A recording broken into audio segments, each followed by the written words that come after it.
தேவ அறிவும் விசுவாசமும் என்கிற தலைப்புல நம்ம சத்தியத்தை கொஞ்ச நாள் பார்க்கிறோம். இதை திரும்ப போய் கேளுங்க. நிறைய பேருக்கு இது இந்த டைம்ல புரிஞ்சது மாதிரி இருக்கும். ஆனா திரும்ப போய் நீங்க ஒரு வாட்டி கூட கேட்கும்போது உங்களுக்கு இன்னும் ஆழமாக புரியும். அப்படி கேட்டு அதை அனுபவிக்கிறவங்க எனக்கு ஃபீட்பேக் சொல்லும்போது எனக்கு புரியுது. அப்போதான் எனக்கு தெரியுது உங்களுக்குள்ள. எனக்கு தெரியும் சிலது உங்களுக்கு டக்குன்னு புரியாது. ஏன்னா நீங்கள் இன்னொரு பேஸ்மெண்ட் ஆஃப் ட்ரூத்தில் இருப்பீங்க, அல்லது இன்னொரு அளவில் இருப்பீங்க. அந்த அளவில் இருந்துட்டு அடுத்த லெவலுக்கு போகும்போது கொஞ்சம் நமக்கு கஷ்டமாக இருக்கும் ஃபர்ஸ்ட்ல. ஆனால் நீங்கள் திரும்ப திரும்ப கொஞ்சம் கேட்டு படிச்சிட்டீங்கன்னு வச்சுக்கோங்க, டக் டக் டக்குன்னு நச்சுன்னு உள்ள போய் என்ன செய்யும், கிரியை செய்கிற மாதிரி ஆயிரும். ஓகேங்களா? ஸோ அதனால திரும்ப போய் நீங்கள் கண்டிப்பாக கேளுங்க. கர்த்தர் உங்களை ஆசீர்வதிப்பாராக. எல்லாரும் திரும்பிக் கொள்ளுங்க. 2 பேதுரு 1:10-12. ஆகையால் சகோதரரே, உங்கள் அழைப்பையும் தெரிந்து கொள்ளுதலையும் உறுதியாக்கும்படி ஜாக்கிரதையா இருங்கள். இவைகளை செய்தால் நீங்கள் ஒரு காலம் இடறி விழுவதில்லை. இவ்விதமாய் நம்முடைய கர்த்தரும் இரட்சகருமாகிய இயேசு கிறிஸ்துவினுடைய நித்திய ராஜ்யத்துக்குட்படும் பிரவேசம் உங்களுக்கு பரிபூரணமாய் அளிக்கப்படும். இன்னைக்கு நான் அழைப்பை பத்தி உங்கள்கிட்ட அழைப்பின் அறிவை பத்தி பேசலாம். எத்தனை பேர் அழைக்கப்பட்டிருக்கீங்க?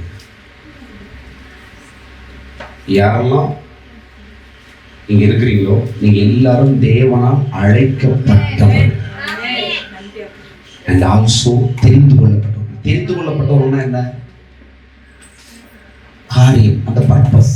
நீங்க இங்க அழைக்கப்பட்டீங்க தானே, அந்த அழைப்புக்கான தெரிந்து கொள்ளுங்க. என்னன்னா என்ன காரியத்து, யாருக்கு மனைவியா, யாருக்கு புருஷனா,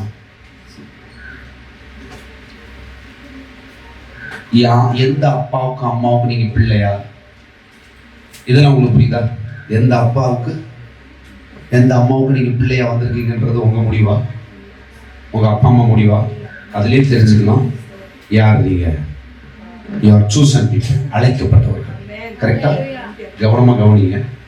அழைக்கப்பட்டவர், தெரிந்து கொள்ளப்பட்டவர். வேதம் சொல்றது நீதிமான்களும் ஆக்கப்பட்டீங்க. நீதிமான்கள் என்னது? பொசிஷன். உனக்கு கொடுத்து இந்த பூமியில நீ வாழக்கூடிய அனுபவிக்க வேண்டிய எல்லா அதிகாரமும் உன் சூழலுக்கு உட்பட்டதல்ல, உன் தலைமுறைக்கு உட்பட்டதல்ல, தேவனால் தீர்மானிக்கப்பட்டது. அதை விசுவாசத்தினால நீ பெற்றுக்கொள்ள முடியும். நீ என்னைக்குமே அவர் சார்பிலே ராஜாவாய் அழைக்கப்பட்டிருக்கிறீர்கள். நீங்கள் அவர் சார்பிலே ஆசாரியர்களாய் அழைக்கப்பட்டிருக்கிறீர்கள். மாற்றமே கிடையாது. அதுதான் நீதிமான். அவருடைய பிள்ளைகள். இயேசு கிறிஸ்துவை ஏற்றுக்கொள்ளுகிற அத்தனை பேரும் பிள்ளைகள் ஆகும்படி பிதா செஞ்சிருக்கிறார், அதிகாரம் கொடுத்திருக்கிறார். சோ நம்ம எல்லாருமே அழைக்கப்பட்டிருக்கிறோம், தெரிந்து கொள்ளப்பட்டிருக்கிறோம், நீதிமான்கள் ஆக்கப்பட்டிருக்கிறோம். கரெக்டா? எல்லாம் ஓகே. இது டைட்டில் புரிஞ்சிருச்சு. எத்தனை பேர் புரிஞ்சது? ஓகே தானே? ஏதாவது அக்செப்ட் பண்ணி ஏற்றுக்கொள்றீங்களா? நீங்க எல்லாரும் ஏசப்பாவுக்கு பிள்ளைங்க தானே, ஏற்றுக்கொள்றீங்க தானே? அப்ப அவருக்கு இருக்கிறதெல்லாம் உங்களுக்கு கிடைக்கும் தானே? கண்டிப்பா தானே? சோ இது எல்லாருக்கும் தெரியுது. ஆனா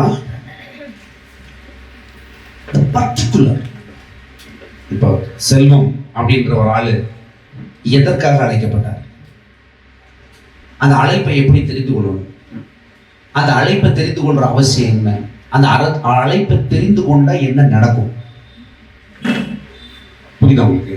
இங்க எல்லாருக்குமே என்ன பிரச்சனைனா, ஒரு பிரச்சனையோட நீங்க வரீங்கனாலே அந்த பிரச்சனை உங்களை அதிகமா தாக்குது அப்படின்னா நீங்க அழைப்புக்குள்ள வரலன்னு அர்த்தம். ஹல்லேலூயா. நீ அழைப்புக்குள்ள வந்துட்டேனா எல்லாம் அவர் பார்த்து பாருப்பா. நீ சிஎம்மா இருக்கிறேன்னு வச்சுக்கோ, ஐயோ எனக்கு பாதுகாப்பு இல்லை. ஏய், நீ சிஎம் ஆனாலே உனக்கு இப்படி எல்லாம் பாதுகாப்புன்னு ஏற்கனவே அரசாங்கத்தால் தீர்மானிக்கப்பட்ட திட்டம். அது நீதி, அதை செஞ்சிருக்கணும். அதை எவன் தவறாலும் அவனை தூக்கிடுவார். அவனை எதை தூக்கும்? சட்டம் தூக்கும். சட்டம் என்ன செய்யும்? அவனை அழிச்சு விட்டுரும். புரியுதா? சோ உங்களுக்கும் எனக்கும் இந்த பூமியில என்ன பாதுகாப்பு கொடுக்கணும், எந்த அளவுக்கு நீங்க உயர்ந்திருக்கணும், அதுக்கு தேவன் உங்களை தீர்மானித்த தீர்மானம் என்ன, உங்களை எந்த இடத்துல வச்சு உங்களை ராஜாவா உங்கள் ஆசாரியனா அழகு பார்க்கணும்னு தேவன் தீர்மானித்தாரோ அந்த தீர்மானத்தை தெரிந்து கொள்ள வேண்டிய அவசியம் இருக்கு. இந்த தீர்மானத்தை நீங்க தெரிஞ்சுக்கிட்டீங்கன்னு வச்சுக்கோங்களேன், அழைத்த அழைப்புல உறுதியா இருப்பீங்க, பிரச்சனையே இல்லை. இந்த வசனம் அதான் சொல்லுது பாருங்க. ஆகையால் சகோதரரே 2 பேதுரு 1:10 உங்கள் அழைப்பையும் தெரிந்து கொள்ளுதலையும் உறுதியாக்கும்படி ஜாக்கிரதையா இருங்கள். எப்படி இருங்க? எதுல ஜாக்கிரதையா இருங்கன்னா, பாக்கெட்ல 1000 ரூபாய் வந்த உடனே அது செலவாகிறது எப்படி? ஐயோ அது ரொம்ப கவனமா ஜாக்கிரதை இருக்கும். அது இல்ல ஜாக்கிரதை. எது ஜாக்கிரதை? ஆனா 1000 ரூபாய் இருக்குதுன்னு பாருங்க, இது ரொம்ப பக்குவமா செலவு பண்ணுவாங்க அப்படின்னு உங்களுக்கு யோசனை கொடுக்கறது எது? அடுத்த 1000 ரூபாய் வருமோ வராதோன்ற பயம், நாளை குறித்ததான பயம். ஆனா அழைப்ப நீ எதற்காக அழைக்கப்பட்ட, யாரால் அழைக்கப்பட்ட? சர்வ வல்லமையுள்ள தேவனால் நீங்களும் நானும் அழைக்கப்பட்டிருக்கிறோம். அதாவது ஒரு குறிப்பிட்ட மனுஷன் அழைப்ப தெளிவா தெரிஞ்சுக்கிட்டான், என்ன தெய்வம் இந்த பூமியில அழைச்ச நோக்கம் இதுதான் அப்படின்னு தெரிஞ்சுக்கிட்டீங்கன்னு வச்சுக்கோங்களேன், நாளைய குறித்ததான கவலை. அவர் சகலத்தையும் பார்த்துக்கிறார். அவர் வேலைக்காரன், அவருக்கு வேலைக்காரன். சென்ட்ரல் கவர்மெண்ட் ஜாப், தூங்கினாலும் என்ன செய்வான்? சம்பளம் தருவான். ஓட்டுறோம்ல ஒரு மெடிக்கல் லீவை கேட்க முடியாதுல்ல, இருக்கிறோம்ல இல்லையா? வாத்தியார் வேலையெல்லாம் பாருங்க, எல்லா வேலையும் அவங்களுக்கு நடக்குது. இந்த பிரைவேட் வேலையில் இருக்காங்க பார்த்தீங்களா, அவங்களுக்கு தான் ஒன்றும் நடக்காது. ஆனால் அந்த அரசாங்க வேலையில் இருக்கிறவங்க பார்த்துருக்கீங்களா, நினைச்ச நேரம் லீவ் போடுவாங்க. ஸோ மெடிக்கல் லீவ் போடுவாங்க, சிஎல், இஎல், பிஎல். இவனுக்கு கடுப்பா இருக்கும். ஆனா சம்பளத்துல 5 பைசா குறையாது. ஆனா பிரைவேட்ல வேலை பார்க்கறவங்க பார்த்துருக்கியா, ஆஃப் டேக்கு, அதுவும் சண்டே தாண்டி மண்டேல ஆஃப் டே போட்டா 2 நாள் சேலரி பிடிச்சிடுறாங்க. அல்லேலூயா. இருக்குதா? அது பிரைவேட்ல அப்படித்தான். ஆனா கவர்மெண்ட் அப்படி இல்லை. உனக்கானதை உனக்கு தான் வச்சிருக்கு. உனக்கு இந்த வருஷம் இஎல் 10ன்னா 10 இருக்கும். நீ எடுத்தாலும் எடுக்காட்டி என்ன செய்யும்? அது அப்படிதான் இருக்கும். சிஎல் 12 சிஎல்லா, சிஎல் 12 சிஎல் இருக்கும். நான் ஒரு இதில் ஒர்க் பண்ண பாருங்க, நான் ரொம்ப எனக்கு வீக்லி ஒரு ஆஃப். எப்படி? வீக்லி ஒரு ஆஃப். மற்றவங்களுக்கெல்லாம் கடுப்பா இருக்குங்க. நான் ஒருத்தன் என்னைய இவனுக்கு ஒரு வீக் ஆஃப் கொடுக்கப்படாதுன்னு சொல்லி பல பாலிடிக்ஸ் பண்ணாங்க. மொத்த இன்ஸ்டிடியூஷனுக்கே சட்டத்தை மாத்த பார்ப்பானுங்க. அல்லேலூயா. கடைசி வரைக்கும் என்ன செய்யல, கரப்படியல. கடைசியில ஒரு கரப்படிஞ்சது. இனி நீ வந்தே ஆகணும். ஆண்டோட்ட கேட்டேன், நாம் போய் முறையிடணுமா? அப்ப சொன்னாரு, நீ முறையிட வேண்டாம், உன் காலம் நெருங்கி விட்டது. நான் வர்றதுக்கு 2.5 மாசத்துக்கு முன்னாடி இந்த சம்பவம் நடந்தது. ஆண்டோட்ட கேட்டேன். எனக்கு கூட இருந்தவர் கேட்டாரு, அவருக்கு ஒரு எக்ஸம்ஷன் இருந்தது, அவங்களுக்கு கொடுத்தாங்க, எனக்கு தரல. பாத்தீங்களா? அவருக்கு கொடுத்தாங்க, அவர் கொஞ்சம் அட்ஜஸ்ட் பண்ணி கொடுத்தாங்க. நான் கேட்கணுமான்னு கேட்டேன். இல்லை, நீ கேட்க வேண்டாம். அல்லேலூயா. அப்ப நம்ம யார் நம்பி இருக்கிறோம்? பரலோக தகப்பன், பரலோக நியமனம். நீங்க எல்லாம் யார் நியமிக்கப்பட்டவர்கள்? யாரால்? தேவனால். தேவனுக்கென்று நியமிக்கப்பட்டவங்க. அதை புரிஞ்சுக்கோங்க முதல்ல. நான் யாருக்காக வந்திருக்கிறேன்? இங்க மட்டும் கரெக்டா சொல்லுங்க, தேவனுக்காக. வீட்டுல பண்ணோன்னு உனக்காக தான் நான் ஜீவிக்கேன். பிள்ளைகளை பார்த்து அடுத்து இந்த கர்மாந்திரத்தை கட்டிடும். இந்த கர்மாந்திரத்துக்கு நான் வாக்கப்பட்டேன். ஆனா இங்க சோதரா ஆண்டவரே நீங்க தான்ப்பா, அல்லேலியா, சோதராப்பா, சோதராப்பா, சோதரா நீங்க தான்ப்பா.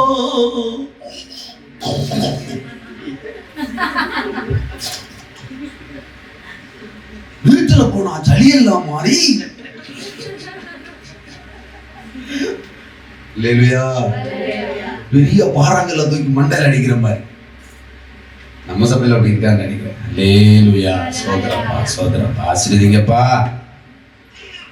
அப்போ ஆகையால் சகோதரர், உங்கள் அழைப்பை தெரிந்து கொள்வதையும் அழைப்பையும் தெரிந்து கொள்ளுதலையும் உறுதியாக்கும்படி ஜாக்கிரதையா இருங்க. சொல்லுங்க, பக்கத்துல கை கொடுத்து சொல்லுங்க, ஜாக்கிரதையா இருங்க, ரொம்ப ஜாக்கிரதையா இருங்க. இவைகளை செய்தால் நீங்கள் ஒரு காலம் இடறி விட மாட்டீங்க. ஒரு இடறி விட மாட்டீங்க. எங்க நல்ல இடத்துல வந்திருக்கிறீங்க, நல்ல நிலத்தில் விதைக்கப்பட்டிருக்கிறீர்கள். நீங்கள் இடறி விட மாட்டீர்கள். அழைத்த அழைப்பின்படி, தெரிந்து கொண்ட நோக்கத்தின்படி நீங்கள் மிக வளமாய் பெறுகிறீர்கள். கரெக்டா கனி கொடுப்பீங்க. தண்ணி இல்லைனாலும், வெயில் அடிச்சாலும், புயல் வந்தாலும், காற்றடிச்சாலும் நீங்க கனி கொடுப்பீங்க. எத்தனை பிரச்சனை வந்தாலும் அவர் சொன்னதுதான் நடக்கும். சொன்னதாங்க நடக்கும். அதட்டி சொல்லுங்க, சொன்னதுதான் நடக்கும். ராசி ஃபாதர் மாதிரி பீதா சூதன் ஒரே மாதிரி அப்படிலாம் இல்லை. கொஞ்சம் அதட்ட இடத்துல அதட்டி இருப்பாரு. சாஃப்டா சொல்லி சொல்லிதான் அங்க ரெட்ஜிப்பே நடக்கல போல. அல்லேலூயா. Price the Lord. இடறுதல் எதுக்கு வருதுங்க? இடறி போகும். இடறுதல் ஏன் இடரும்? நீங்க மாத்தூர் தொட்டி போலாம் பாத்துருக்கீங்களா? அதுக்கு மேல நடந்திருக்கீங்களா? அந்த கைவிரி அதான சொல்லுவோம், கைப்பிடி ஒன்று நடந்திருக்கீங்களா?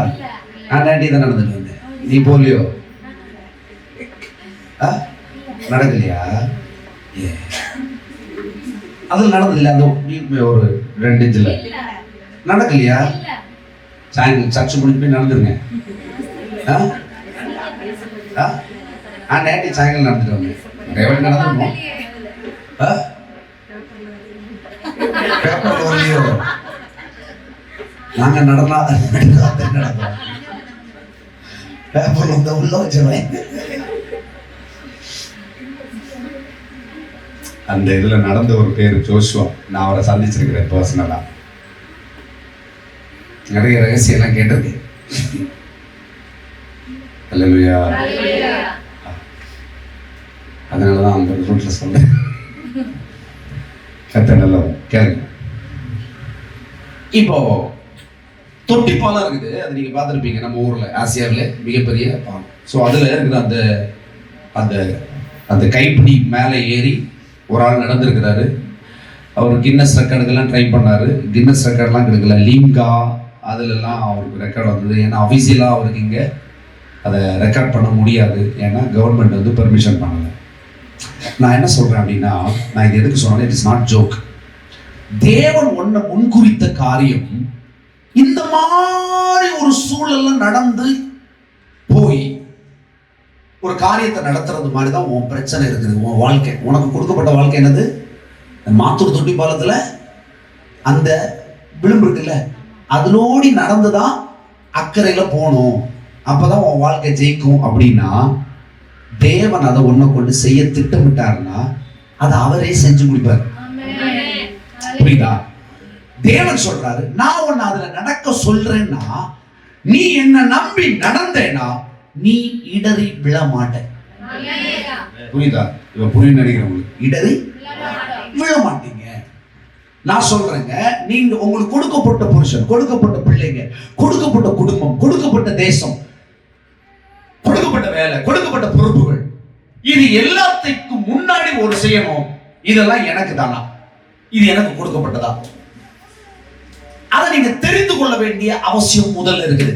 அதை தெரிந்து கொண்டுட்டீங்கன்னா, இப்ப நீங்க உங்க அப்பா அம்மாவா நீங்க தெரிந்து கொள்ள முடியாதா? முடியுமா? மாத்தலாமா? மாத்த முடியாது. அதே மாதிரிதான் தேவ சித்தத்தை மாற்ற முடியாது. ஐயோ சரிபட்டு வரமாட்டான் போல இருக்கு அப்படின்னு மாற்ற மாட்டாரு. ஒன்ன மாத்தூர் தொட்டி பாலத்திலோடி அந்த விளிம்பு வழிதான் ஒன்ன நடத்தி உன்னை கொண்டு போகணும். அதுதான் தேவனுடைய தீர்மானம்னா அதை ஒருத்தனால செய்ய முடியாது.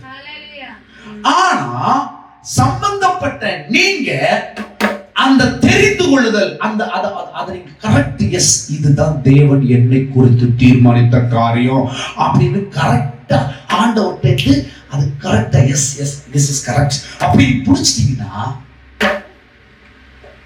அடுத்து யார் வருவா? தூதர்கள் உங்களை ஏந்தி கொண்டு போவார்கள். Hallelujah. The angels are waiting. Angels எதுக்கு தெரியுமா வெயிட் பண்றாங்க? பயங்கரமான சேலஞ்சிங்கான மேட்ரு நடக்க போதுறான்.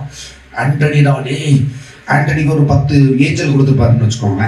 ஃபார் எக்ஸாம்பிள், இப்போ ஆண்டனியை வந்து எப்படி தூக்கி போட்டு போகிற பிளான்னா, மாத்தூர் தொட்டி பழத்துக்கு அந்த கரை மனைவி சொல்றாங்க, உங்களுக்கு கொஞ்சம் தொப்பை இருக்கு, உங்களுக்கு கஷ்டம், நீங்க போயிட மாட்டீங்க, பழைய ஹெல்த் உங்களுக்கு இல்ல. பையன் வேற சொல்றான் அடுத்தது, அப்பா daddy not fit right now, பாருங்க என்ன பாருங்க நான் நல்லா ஃபிட்டா இருக்கிறேன், நீங்க எல்லாம் இப்படி பல டிஸ்கரேஜ்மெண்ட்ல இருக்கிறாரு அவரு. ஆனா ஆண்டவர் என்ன சொல்லிட்டாரு? நீ இதை கடப்பாய், நீ இதை கடந்து செல்வாய், என் திட்டம் தான் அப்படின்றாரு. அதுலதான் என் நாமத்துக்கு மகிமையே இருக்குதுடா, நீ அதான் செய்யணும் அப்படின்னு. ஆனா இந்த சைடுல இருக்கிற நெருக்கங்கள் எல்லாத்தையும் தாண்டி ஆண்டனியால் நிற்க கூடும் என்றால் ஏஞ்சல்ஸ் எல்லாம் உற்சாகமாயிருவாங்க. ஆண்டனியை தூக்குற நேரம் வந்துருச்சுடா. எப்படி எப்படி எங்க வேதம் தானே சொல்லுது, உன் கால்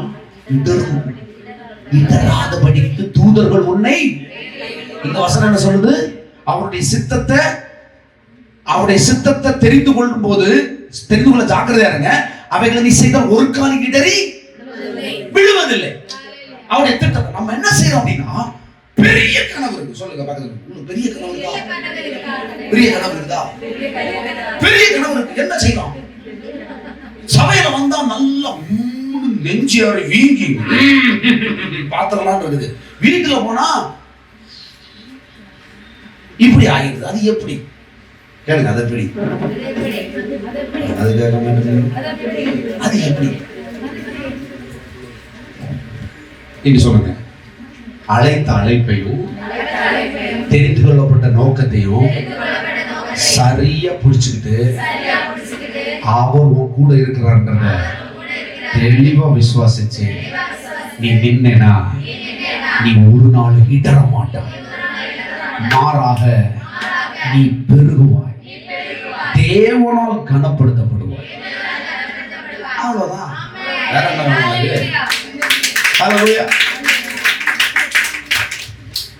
சில வேத வசனங்களோட கொஞ்சம் நான் இந்த சித்தத்தை அறியறதெல்லாம் நான் முன்னாடி வேற மாதிரி கூடத்தில் எடுத்திருக்கேன், கொஞ்சம் இயல்பா. ஆனால் நான் இது கொஞ்சம் வசனத்தோட ஒப்பிட்டு உள்ள போய் நான் உங்களுக்கு கொஞ்சம் உங்களோட பேசலான் இருக்கிறேன். எபேசியர் 4ஆம் அதிகாரம் 1:7 வாசிங்க. ஆதலால் கர்த்தர் நிமித்தம் கட்டுண்டவன் ஆகிய நான் உங்களுக்கு சொல்லுகிற புத்தி என்னவெனில், நீங்கள் அழைக்கப்பட்ட அழைப்புக்கு பாத்திரவான்களாய் நடந்து. ஒரு நிமிஷம், நீங்க வசனம் என்ன சொல்லுங்க? நீங்க அழைக்கப்பட்ட அழைப்புக்கு பாத்திரமாய் நடந்து. அப்படின்னா நீங்க பாத்திரமா இல்லாம மூடியா இருந்தா என்ன ஆகும்? தம் பிரியாணிக்கு என்ன போடுவாங்க மூடியில? கல்ல தூக்கி வைப்பாங்களா? கல்ல தூக்கி கூட பிடிச்சிட்டு இருக்கலாம். அக்கினி இல்லடா வாரி போடுவீங்க, சாம்பல் தீக்கனல் எல்லாம் வாரி போடுவாங்க. நீங்க யாரா இருக்கணும்னா பாத்திரமா இருக்கணும். அப்பதான் பாத்திரத்துக்குள்ள என்ன தங்கும்? தண்ணி தான் தங்குமா? சோறு தங்காதா? ஒரு பாத்திரம்னா அதுல என்ன வேணாலும் தங்கும். பாருங்க, அழைக்கப்பட்ட அழைப்புக்கு என்ன செய்யணுமா? நீங்க பாத்திரமாய் நடக்கணுமா? முதல்ல என்ன செய்யணும்? நம்மள எப்படி என்ன செய்யணும்? பாத்திரமா ஒப்பு கொடுக்கணும். இல்லைங்க எனக்கு இருக்குது அப்படின்னு சொல்லக்கூடாது. நீ என்னைக்குமே வெற்று பாத்திரமா இருக்கணும். சொல்லு, தேவன் இடத்துல எப்பவுமே ஒரு வெற்று பாத்திரமா தான் இருக்கணும். அப்படி நீ இருந்தேன்னா என்ன நடக்கும்? பாத்திரம் நிரப்பப்படும். ஹalleluya. பாத்திரம் நடந்து 7ஆம் வசனம் வாசிங்க. கிறிஸ்துவினுடைய ஈவின் அளவுக்கு தக்கதாக நம்மில் அவனவனுக்கு கிருபை அளிக்கப்பட்டிருக்கிறது. சிஸ்டர் பிரதர், அந்த மறுபடியும் பாலம் தான். இப்ப பாலத்துல உங்களை நடக்க சொல்லிட்டாரு. யாரு? ஆண்டவர் சொல்றாரு. தீர்க்க தரிசனமாவே வந்ததுன்னு வைங்களேன், ஏதோ ஒரு வழியில நீங்க தெரிஞ்சுக்கிட்டீங்க. உங்களை பற்றி தேவன் தீர்மானம் என்ன? மாத்தூர் தொட்டி பாலத்துல நடக்கிறது சொல்லிட்டாரு. ஆனா அதுக்கு நிறைய பிரச்சனை இருக்கு. இந்த பிரச்சனை எல்லாம் மாற்றுறது யாருக்கு வேலை? அதெல்லாம் கவனிக்கிறது அவர் வேலை. சொன்னவர் அவர் தானே. இப்போ நீங்க அதுக்கு நீங்க என்ன செஞ்சிட்டீங்கன்னா தயாராயிட்டீங்க.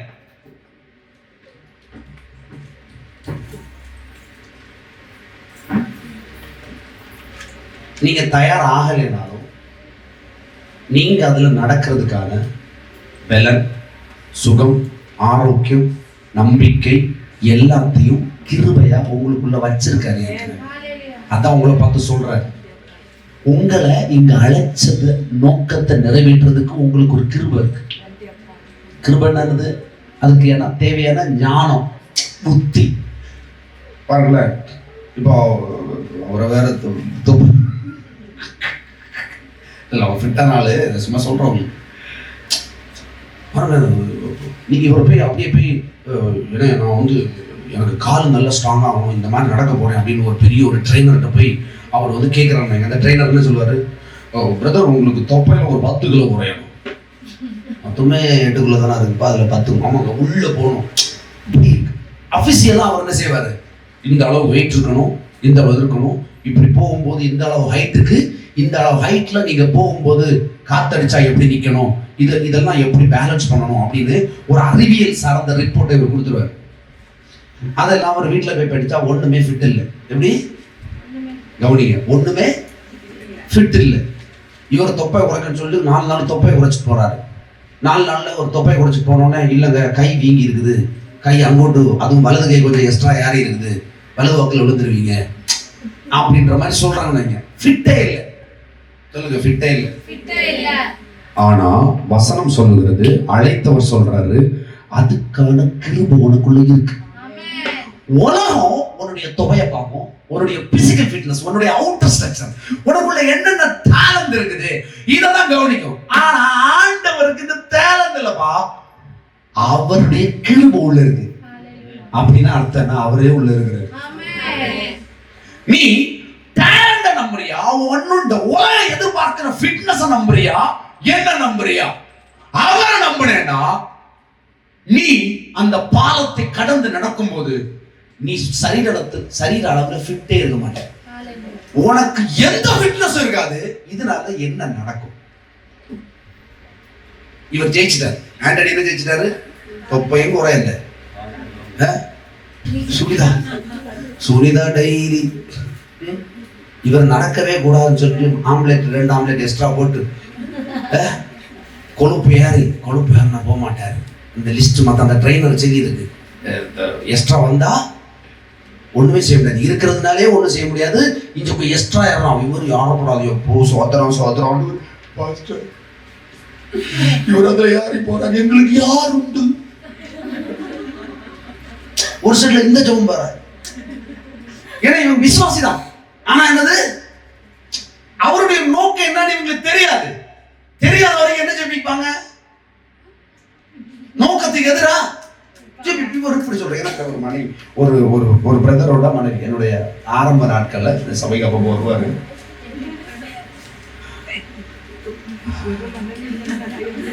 ரொம்ப டேஞ்சரஸ்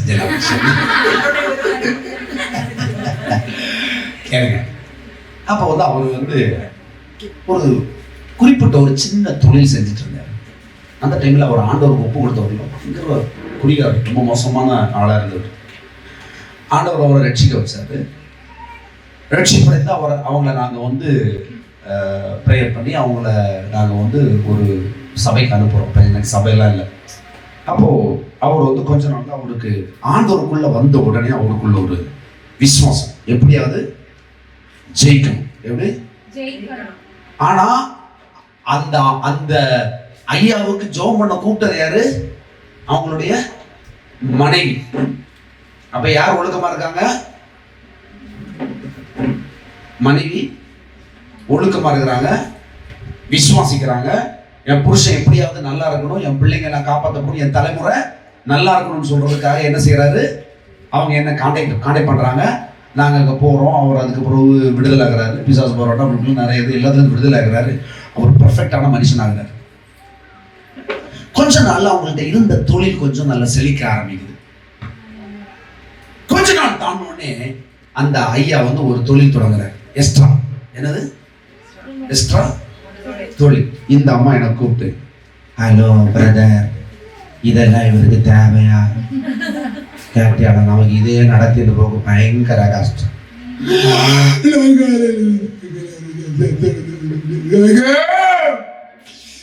அப்படின்னு சொல்றாங்க. அப்ப நான் நினைச்சேன், சோத்திரம் சோத்திரம், இயேசுவின் நாமத்தில் இந்த புதிய தொழில் அழிவதாக, மனைவியின் கனவு பலிப்பதாக.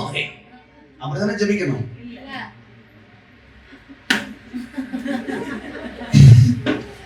நான் அவருக்கு போய் கம்பீரமா கர்த்தர் இருக்கிறார் பிரதர் தொடங்குங்க. இன்னைக்கு 2 பொண்ணை கட்டி கொடுத்துட்டாரு. நீங்க நினைக்கிற மாதிரி இல்லை, படா கிட்டா. அதுக்கெல்லாம் காரணம் எங்க தெரியுமா? நான் குறிப்பா அந்த 2வது பிள்ளைக்கு ஜுவல் வாங்குற இடத்துல என்ன கூட்டு போனாங்க, என்னதான் கூட்டு போனாங்க. நான் ஜுவல் வாங்கிட்டு இருக்கும்போது அங்க எல்லாம் ஜுவல் எடுக்கிறாங்க. அந்த அம்மா சொல்றாங்க, எல்லா பிள்ளைகளுக்கு தானே கொஞ்சம் கூட நாங்க என்ன இவர் பின்னாடி இருந்து உனக்கு என்ன பார்க்கணும், பணம் எடுக்கிறது பேசுறது கொடுத்தா போறாதா, இதே ஓவர். இவர் சொல்றார், இதே ஓவர் அம்மாளுக்கு கூட எக்ஸ்ட்ரா. சரி இருக்கட்டும்னா அவரும் அதையும் சமாளிச்சுட்டு இருந்துட்டு என்கிட்ட பேசுறாரு. நான் அப்படி உட்கார்ந்துருக்கிறேன். நான் உட்கார்ந்துருக்கப்ப எனக்கு ஆண்டவர் ஞாபகப்படுத்துறாரு, டேய் உனக்கு ஏதாவது ஞாபகம் வரதான்னு கேட்டாரு. ஆமாண்டவரே, நீங்க நினைக்கிறது நான் நினைக்கிறது கரெக்டான்னு தெரியல, ஆனா எனக்கு ஒண்ணு ஞாபகம் வருது. அவங்க நினைச்ச தொழில நினைச்ச ரவுண்ட்ல இந்த ஐயா இருந்தாருன்னா இப்போ இந்த அம்மா இவ்வளவு லாவிஷா உங்களுக்கு செய்ய முடியாது. அதான் உண்மை. அத்தனை பணத்தை யார் ரெடி பண்றது? இந்த ஐயா. ஏன்னா இப்ப அவருக்கு அந்த விசுவாசத்தின் அளவின்படி அவர் பெருகி இருக்கிறார். அதனால இதெல்லாம் செய்ய முடியும். ஹல்லேலூயா. தேவன் ஒன்ன ஒரு முன்குறித்து ஒரு காரியத்தை செய்ய சொன்னார்னா நீ யார்கிட்ட கேட்க கூடாது, மனுஷன் கேட்க கூடாது, மனுஷன் டிஸ்கஸ் பண்ணாத, நீ எடுத்து போ. உனக்கு அதுக்கான எல்லா கிருபையும் இருக்குப்பா. தேவன் உனக்கு சொன்னாருன்னு வச்சுக்கிறேன், பாரு உன்னை நான் இப்படி பெருகப்படுவேன் அப்படின்ற 1000 மடங்கு நீ பெருகுவேன்னா நீ உடனே என்ன பார்க்காத, 1000 ரூபாய் தானே இருக்கு, ஓ இந்த 1000 ரூபாய் 1000 1000 இன்று 1000 அப்படி போடாத. 1000 இன்று எப்படி போடணும்னா, இப்ப நான் பிள்ளை என்று கரெக்ட், அது கூட போட்டுக்கலாம், அதான் கரெக்ட். பிள்ளை என்று தேவன் எவ்வளவு, அவர் எவ்வளவோ அதுதான். இப்படிதான் என்னுடைய கால்குலேஷன் இருக்கணும். இப்படி இருந்தாதான் என் பெருக்கம் வேற லெவலுக்கு இருக்கும். என் ஆண்டவர் எனக்குள்ள அப்படி செயல்படுவதற்கு ஏதுவாகும். ஏன்னா ஆண்டவர் உன்னை செய்ய உனக்கு சொல்லியிருக்காருன்னா, உன்னை கொண்டு திட்டமிட்டிருக்காருன்னா, அதை செய்யறதுக்கான எல்லா கிருபை என்ன ஸ்லாக்கியம்ங்க, ஞானம் திறமை பலன் எல்லாம் அடங்கியதான் கிருபை. ஹல்லேலூயா ஹல்லேலூயா. பாருங்களேன், பாருங்க 7 கிறிஸ்துவுடைய ஈவின் அளவு சக்கதாய் நம்மில் அவனுக்கு ஈவன் என்ன கிஃப்ட். இப்ப உங்க பிள்ளை சாக்லேட் கேக்குது, எப்படி? நான் ஸ்கூல்ல இருந்து வரும்போது சாக்லேட் சாப்பிடணும்ப்பா அப்படின்னு கேக்குது. அப்ப நீங்க என்ன கேட்பீங்க? சாக்லேட், நீ உனக்கு பிடிச்ச சாக்லேட்டு என்ன விலை, அப்படிதானே, எவ்வளோன்னு கேட்பாங்க, அப்படிதானே கேட்பீங்க? கேட்பீங்களா? கேட்பீங்களா?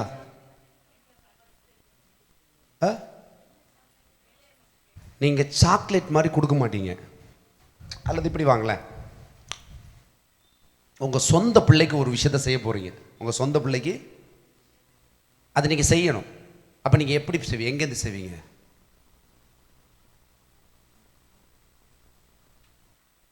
உங்க இருதயத்திலிருந்து செய்வீங்க. இருதயத்திலிருந்து உங்க சொந்த பிள்ளைக்கு ஒன்று கொடுக்கறதுக்கு பேர் கிஃப்ட். நீங்க தான் அந்த பர்த்டேக்கெல்லாம் கொடுக்குறீங்களே, பொம்மை ஊத்தாம்பட்டி கொடுக்குறீங்களே, அதுக்கு பேர் கிஃப்ட். இங்க வசனம் சொல்லுது, தேவன் உங்க வாழ்க்கையில செய்ய நினைக்கிறதுக்கு அவர் வைத்திருக்கிற எல்லா தாளந்தும் எல்லா திறமையும் சேர்ந்த ஐட்டத்துக்கு பேர் தான் கிருபை. அந்த கிருபையை கிஃப்டா கொடுப்பாராம். எப்படி கொடுப்பாரு? கிஃப்டா. புரியலையா உங்களுக்கு? இப்போ நீங்கள் எப்படி உங்கள் பிள்ளைக்கு gift கொடுப்பீங்க? பெரியப்பாய்க்கு வீட்டில் கல்யாணத்துக்கு கொடுக்குறதில்ல சொன்னேன். உங்கள் பிள்ளைக்கு நீங்கள் என்ன செய்வீங்க? நான் இப்போ சொன்ன ஒரு தகப்பன் எப்படி, ஒரு அம்மா எப்படி சொன்னாங்க, கொஞ்சம் கூட இருக்கட்டு சொன்னாங்க. ஆமாம், gift gift. தேவன் முதல்ல உங்களுக்கு, கவனிங்க, உங்களுக்கு ஐஸ்வர்யத்தை தர்றது இல்லைங்க, ஐஸ்வர்யத்தை சம்பாதிக்கிற பலனாகிய gift. உனக்கு 1000 ரூபாய் கொடுத்தா அப்படியே இருக்கும், உனக்கு ஒரு 10 கோடி ரூபாய் கொடுத்தா 10 கோடி அப்படி இருக்கும். ஆனா பல 10 கோடியை சம்பாதிக்கிற தாளந்தை கிருபையாய் ஸ்ட்ரென்த் பெலன், அந்த பெலனை உனக்கு கொடுத்தா நீ எப்படி சம்பாதிப்ப? நீ பார்த்திருக்கியா நல்ல பணக்காரன், அப்பா இனி போதும்பா, எப்படி நீ போதும் போதும்னு சொல்ற அளவுக்கு அந்த கிருபை ஒரு நாளும் குறையாததா இருக்கும். ஏன்னா அந்த கிருபையே அவர்தான். அவரை நீ எவ்வளவு வேணா பயன்படுத்திக்கலாம். இப்ப பாருங்களேன், அவரை கிஃப்ட்னா என்னது? அவருடைய கிஃப்ட், அவருடைய சொந்த பலன், சொந்த தாளந்து, சொந்த அறிவு, அவருடைய சொந்த எபிலிட்டி, அந்த தெய்வத்தினுடைய சொந்த எபிலிட்டியை உனக்கு உனக்கு ஈவா தராரு. உனக்கு வியாதியில இருக்கிறன்னா அவருடைய சொந்த பலத்தை உனக்கு ஈவா தராரு. என் தழும்புகளால் சுகமானீர்கள்னா உன்னுடைய தண்டனை தான் அவருடைய சரீரத்தில் வந்தது. பலன் எங்க எக்ஸ்சேஞ்ச் ஆச்சு? ஹலோ ஏங்க, எனக்கு ஹார்ட்டை அறுத்தாச்சு, இப்ப யாருக்கு வைக்கணும்? யாருக்கு வேணும்? எனக்கு ஹார்ட்டை அறுத்து அவங்களுக்கு ஹார்ட் ப்ராப்ளம் வைக்க சீலாக்காலுக்கு கொடுத்தாச்சு. இப்போ ஏன்ட்ட இருக்கிற ஹார்ட் எங்க இருக்கு? டாக்டர் இருக்குங்க. இப்ப நான் எப்படி இருக்கேன்? ஹார்ட் இல்லாத ஆளா இருக்கேன். அப்படின்னா நான் செத்தாச்சுன்னு அர்த்தம், அப்படித்தானே? ஹார்ட்டுங்க, ஹார்ட் போச்சுன்னா முடிஞ்சது தானே, முடிஞ்சது தானே. கண் இல்லாம கூட இருக்கலாம், ஹார்ட் இல்லாம இருக்க முடியுமா? அப்படியா? ஏ நான் கொடுக்கல, நான் நினைச்சேன் அப்படின்ற மாதிரி இருக்கு மூஞ்சி பார்க்கறதுக்கு. கொடுக்க ஹார்ட் கொடுக்க, இப்போ ஹார்ட்டே கொடுத்தாச்சு அப்படின்னா ஜீவன். இது ஹார்ட் போச்சுன்னா முடிஞ்சு போச்சு இல்லையா? இப்ப ஹார்ட்டே அவங்களுக்கு கொடுக்கறேன்னா நான் என்ன செய்யறேன்? ஏன்டா அது இல்ல. இப்ப தேவன் தன்னுடைய ஜீவனையே நமக்கு, உனக்கு எனக்கும் எதுக்கு தந்திருக்கிறாரு? கேட்க புரியுதா உங்களுக்கு? புரியுதா இல்லையா? ஜீவனையே நமக்கு அளிச்சிருக்கிறார். அப்படின்னா உங்கள்கிட்ட இருக்கிற அந்த அந்த சாவுக்கு ஏதுவான எல்லாம் அவர்கிட்ட போய், அவருக்கு சாவே அவரை சாவடிக்கவே முடியாது, சாவடிக்க முடியாத அந்த ஜீவன் இப்ப எனக்குள்ள வந்துருச்சு, என் சரீரத்தில் வந்துருச்சு, என் எண்ணத்துல சிந்தையில வந்துருச்சு. அப்ப எனக்குள்ள எப்படி இருக்கும்? என்னுடையதெல்லாம் அவருடையது. கரெக்ட், அவருடையதெல்லாம் சிலுவையில் இதான் நடந்துச்சு. ரைட்டா? இப்ப அவருடைய ஈவாகிய அந்த கிருபையே நமக்கு கொடுக்கப்பட்டிருக்குதுன்னா, ஒன்ன அழைச்ச அழைப்ப வெற்றியோட இந்த பூமி அசைற மாதிரி ஒரு ஆளா ஒன்ன நிலைநாட்டுறது தான் அவருடைய கிருபைய வேலை. எந்த கடையில் கிட்டும் போக வேண்டாம். ஐயோ என் சபைக்கு வேலை எப்படிப்பட்ட ஆளை மேட்ரை சொல்கிறேன். கிருபை சாலமுனை கடையில் கிட்டுமா, வர்க்கிய கடையில் கிட்டும். அவரையே தராருங்க. கிருபைன்னா அவர் தான், அவரே தர. அது நானே உன்னை தரேன்டா, நானே உனக்கு என்ன தரேன், நீ என்ன யூஸ் பண்ணிக்கலாம், எவ்வளவு வேணாம், அன்லிமிட்டட். அது சரியா? கிருபை அளிக்கப்பட்டிருக்கிறது. அளிக்கப்பட்டிருக்கு என்ன? அவனவனுக்கு கிறிஸ்துவனுடைய ஈவின் அளவு தக்கதாய் அவருடைய விருப்பம். ஈவன்னா கிஃப்ட், கிஃப்ட் ஒரு ஆளுக்கு நீங்க விரும்பி தானே கொடுக்குறீங்க. அந்த விருப்பத்துக்கு தக்கதாய் அவனவனுக்கு என்ன செய்தான்? ஒவ்வொரு ஆளுக்கும் கிருபை தெளிவா அளிக்கப்பட்டிருக்கு. 7வது வசனம் 11 வாசிங்க. மேலும் தேவனுடைய குமாரனை பற்றும் விசுவாசத்திலும் அறிவிலும் ஒருமைப்பட்டவர்களாகி கிறிஸ்துவினுடைய நிறைவான வளர்ச்சியின் அளவுக்கு தக்க பூரண புருஷராக. போதும் இங்க கவனிங்களேன், பாருங்க, கவனிங்க வசனத்தை. மேலும் நாம் அனைவரும் தேவனுடைய குமாரனை பற்றும் விசுவாசம், குமாரனை இயேசுவை பற்றும் விசுவாசத்திலும் அறிவிலும் ஒருமைப்பட்டவர்களாய், அவரை மாதிரி ஒற்றுமையா, ஒன்றா, அவரை மாதிரி அறிவு அவர்கிட்ட இருக்கிறது மாதிரி, அவர்கிட்ட என்ன இருக்குன்னு சொல்லி இருக்கிறோம். இப்ப பாருங்களேன், இங்க 10th எத்தனை பேர் பாஸ் ஆனீங்க? என்னடா நீ கிராஸ் கொஸ்டின் கேட்டுக்கிட்டு. இப்போ நீங்கள் 10th பாஸ் ஆகிட்டீங்க. இந்த உங்கள் பிள்ளைங்களும் 10th பாஸ், என் பிள்ளையும் 10th பாஸ் ஆகிட்டான். சொல்லுங்கள், அவங்களுக்கு கை தூக்குங்க, 2 கை தூக்கலாம். பிள்ளையா அது யாருன்ற மாதிரி இருக்குது மூஞ்சி. சிலருக்கு இல்லை. இப்போ பாருங்களேன், இப்போ நீங்கள் 10th எக்ஸாம் எழுதுனீங்க, பாஸ் ஆகிட்டீங்க. அதே எக்ஸாமை யார் எழுதுறா? பிள்ளை எழுதுறான், அவனும் பாஸ் ஆகிட்டான். அப்போ என்னது? 2 பேரும் 10th கிராஜுவேட். எப்படி? 2 பேரும் ஒன்னே தான். இப்போ நீங்க பிகாம் படிச்சிருக்கீங்க, உங்க பிள்ளையும் பிகாம் படிச்சிருக்கு. அப்படின்னா என்ன? நீங்க என்ன பெற்றீங்களோ அதை தான் உங்க பிள்ளையும் பெற்றிருக்கு. கரெக்டா? புரிஞ்சுதா? இப்போ இங்க வசனம் சொல்லுது, கவனிங்க. தேவனை பற்றும் விசுவாசத்தில் அறிவிலும் ஒருமைப்பட்டவர்களாய். இப்போ இயேசு 10th படிச்சிருக்காரு வைங்க, நீங்களும் ஏசு 12th முடிச்சிருக்கிறாரு. ஏசு டிகிரி, ஏசு ஐஸ்வர்யவான், ஏசு வியாதிப்பட்டவர்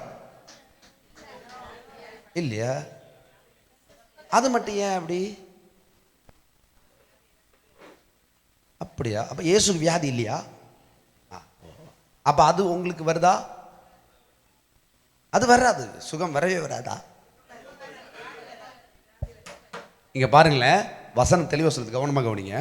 மேலும் அனைவரும் தேவனுடைய குமாரனை பற்றும் விசுவாசத்திலும் அறிவிலும், சொல்லுங்க, விசுவாசத்திலும் அறிவிலும் ஒருமைப்பட்டவர்களாய். ஒருமைப்பட்டவர்னாரு அவரை மாதிரி, ஒரே மாதிரி. எப்படிங்க? அவர் எப்படி இருக்கிறாரு? அவர் 10th பாஸ் ஆகிருக்கிறாரு. நீ 10th படிச்சுட்ட, பாஸ் ஆயிட்ட. உன் பிள்ளையும் 10th படிச்சுட்டு இருக்கான். படிச்சுட்டு இருக்கான்னா எதை படிப்பான்? நீ படிச்சதானே அவன் படிப்பான். நீ படிச்சதானே அவனும் படிப்பான். நீ படிச்சு ஜெயிச்சிட்ட. இதுல மட்டும் அறிவு நல்லா ஷார்ப்பா செய்யுங்க. புரிய வைக்கிறதுக்கு நான் அவனை எடுக்கிறதுக்கே அவ்வளோ கஷ்டப்படணும். அதுல ஆனா அடுத்து நான் கரெக்டா ஒரு கோடு முடிச்சா தெரியல. சொல்லுங்க, வியாதி இருக்காதா? யாரு சொன்னோம்? பின்ன எனக்கு வந்து ஐஸ்வர்யம் நான் இந்த பிச்சையில் அடிக்க, இதெல்லாம் வக்கணையா கேளுங்க. இப்ப புரியுதா? இப்ப சொல்றேன், கவனிங்க. இது சம்பவம் உங்களுக்கு புரியணும். இதை இன்னும் 4 பிரசங்கமா கூட நான் எடுக்கலாம். இந்த நான் எடுத்து வச்சிருக்கிறேன் இப்போ 5 வருஷம் வைங்களேன், இதோ 50 கூட போதிக்கலாம். ஆனால் நீங்கள் பிடிச்சிட்டிங்கன்னா, ஆழமாக பிடிச்சிட்டிங்கன்னா இது ரொம்ப சூப்பர். புரியுதா? உங்களுக்கு எவ்வளோ இறங்குதோ அவ்வளோ. இப்போ போன வாரம் முந்தின வாரம் எடுத்தது ஒரே வாரம் நான் எடுக்க வேண்டியதை 2 வாரமாக எடுத்தேன். ரைட்டா? சரி, இதை நான் 10 வாரமாக கூட எடுக்கிறேன். ஆனால் சம்பவம் உள்ள புரியணும். அதனால தான் கொஞ்சம் நெடுவுது. நான் முடிக்கணும்னு வந்தது முடியல. நீங்கள் சப்போர்ட் பண்ணால் முடியும். ஹல்லேலூயா. ரைட். நீ 10th பாஸ் ஆயிட்ட, அதே சிலபஸ் உன் பையன் படிச்சிட்டு இருக்கான். கவனிங்க, நீ 10th படிச்சு பாஸ் ஆயிட்ட, அதே சிலபஸ் உன் பையன் இப்ப படிச்சிட்டு இருக்கிறான். அப்போ உன் பையனுக்கு நீ எப்படி சொல்லி கொடுப்ப? நீ படிச்சதை சொல்லி கொடுப்பியா இல்லையா? கொடுப்பீங்களா இல்லைங்க? கொடுப்ப தானே. எதை படிச்சு கொடுப்பீங்க? நீங்க எந்த அளவு படிச்சீங்களோ அந்த அளவுக்கு. இப்போ ஒரு பூரண புருஷன் 10th எல்லா பாடத்துக்கும் 100 மதிப்பெண் எடுத்த ஒரு ஆளு தன் பிள்ளைக்கு படிச்சு கொடுத்தா எப்படி கொடுப்பாரு? அதே மாதிரி தானே படிச்சு கொடுப்பாரு. இந்த வசனம் அதாங்க சொல்லுது. மேலும் நான் அனைவரும் தேவனுடைய குமார பேசும் அறிவிலும் ஒருமைப்பட்டவர்களாய். இங்க எப்படி ஒருமைன்னா ஒற்றுமை, ரெண்டும் ஒரே மாதிரி. இந்த ஒருமைப்பட்டவராய் கிறிஸ்துவனுடைய நிறைவான வளர்ச்சியின் அளவுக்கு தக்கதாய் பூரண புருஷன் ஆகும்படி. இப்ப விளங்குதா? எதுக்கு இந்த அறிவை சொல்றாரு? ஏன் இந்த விசுவாசத்தை அறிவை நமக்கு கொடுக்குறாரு அப்படின்னா, அவரை மாதிரி சொல்லுங்க, அவரை மாதிரி. நீங்க அவரை மாதிரி பக்கத்தில் சொல்லுங்க. மூஞ்சிய வேற மாதிரி வச்சுட்டு கண்ணை வேற மாதிரி வச்சிருந்தது என்ன இது அப்படி சொல்லுங்க. மூஞ்சி பாருங்க, நல்லா தான் இருக்குது. நல்லா இன்னும் ஒரு வாட்டி கூட.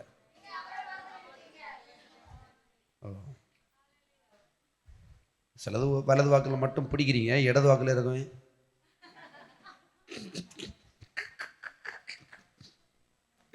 பாருங்க, கிறிஸ்துவனுடைய நிறைவான வளர்ச்சி, வளர்ச்சியின் அளவுக்கு தக்கதாய் நீங்கள் பூரண புருஷராகும் வரைக்கும். எப்படிங்க? எப்போ நீ எப்ப கிறிஸ்து ஆகிறியோ அது வரைக்கும் உன்னை விட மாட்டார். கிறிஸ்துவா ஏசு கிறிஸ்து தானா என்ற மாதிரி இருக்கு. இப்ப பாருங்களேன், அஜு எடுத்துவாமா.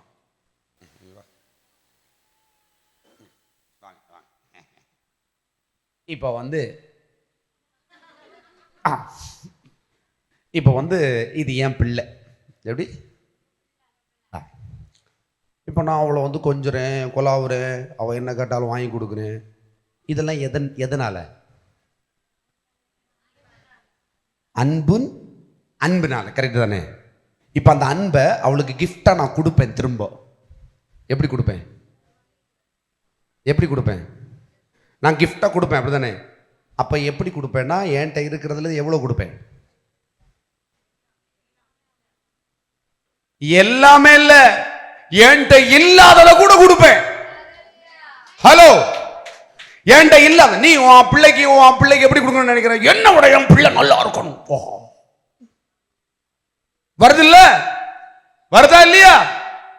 பிதா குமாரனை எதுக்கு அனுப்புனாருன்னா, பிதாட்ட இருந்த ஒரே ஒரு புத்திரன் அவர்தான், பூரண புருஷன். அவரை மாறியே நீங்க மாறுற வரைக்கும், வசனம் சொல்லுது, அது வரைக்கும் உங்களுக்கு கொடுத்துக்கிட்டே இருப்பார். அதான் தேவ சித்தம். ஹல்லேலூயா. எப்படி தேவ சித்தம்? எப்படி? அது வரைக்குமா? வசனம் எப்படி சொல்லுதுங்க? நிறைவான வளர்ச்சியின் அளவுக்கு தக்க பூரண புருஷராகும் வரைக்கும். யார மாதிரி? கிறிஸ்துவின் நிறைவான வளர்ச்சி. ஹலோ, புரியுதா? நீங்க யார மாதிரி வரணும்னு இப்ப ஆசைப்படுறாரு? எஸ், யார மாதிரி? இயேசு கிறிஸ்துவ மாதிரி பூரண புருஷராகும்படியா தேவ திட்டம். ஹல்லேலூயா. அப்போ முதல்ல நீங்க என்ன தேவ சித்தன்றதை நான் உங்களுக்கு விளக்குறேன். அடி ஆழத்தில் போய் உங்களை என்ன அழைப்புக்கு அழைச்சாருன்றதுக்கு முதல்ல புரியணும். நாளையிலேருந்து கர்த்தர் உங்களுக்கு ஒரு தேங்காய் கடையை தருகிறார், உலகத்தில் இருக்கிற அத்தனை தேங்காயும் உன்கிட்ட தான் வரும் அப்படின்னு ஆண்டவர் தீர்க்க தரிசனமா சொன்னார்னா உனக்கு என்ன புரியும்? சந்தையில் போய் தேங்காய் தேங்காய் தேங்காய் இப்படியா கேட்ப? தேங்காய் ஒன்ன தேடி வரும். அதான் கிருபை. கிருபைன்னா அதுதான். அப்போ அந்த கிருபை வாழ்க்கையில செயல்படும் போது எப்படின்னா, குமாரனை மாதிரி பூரண புருஷராகிற வரைக்கும். வசனம் எவ்வளவு சூப்பரா இருக்கு பாருங்க.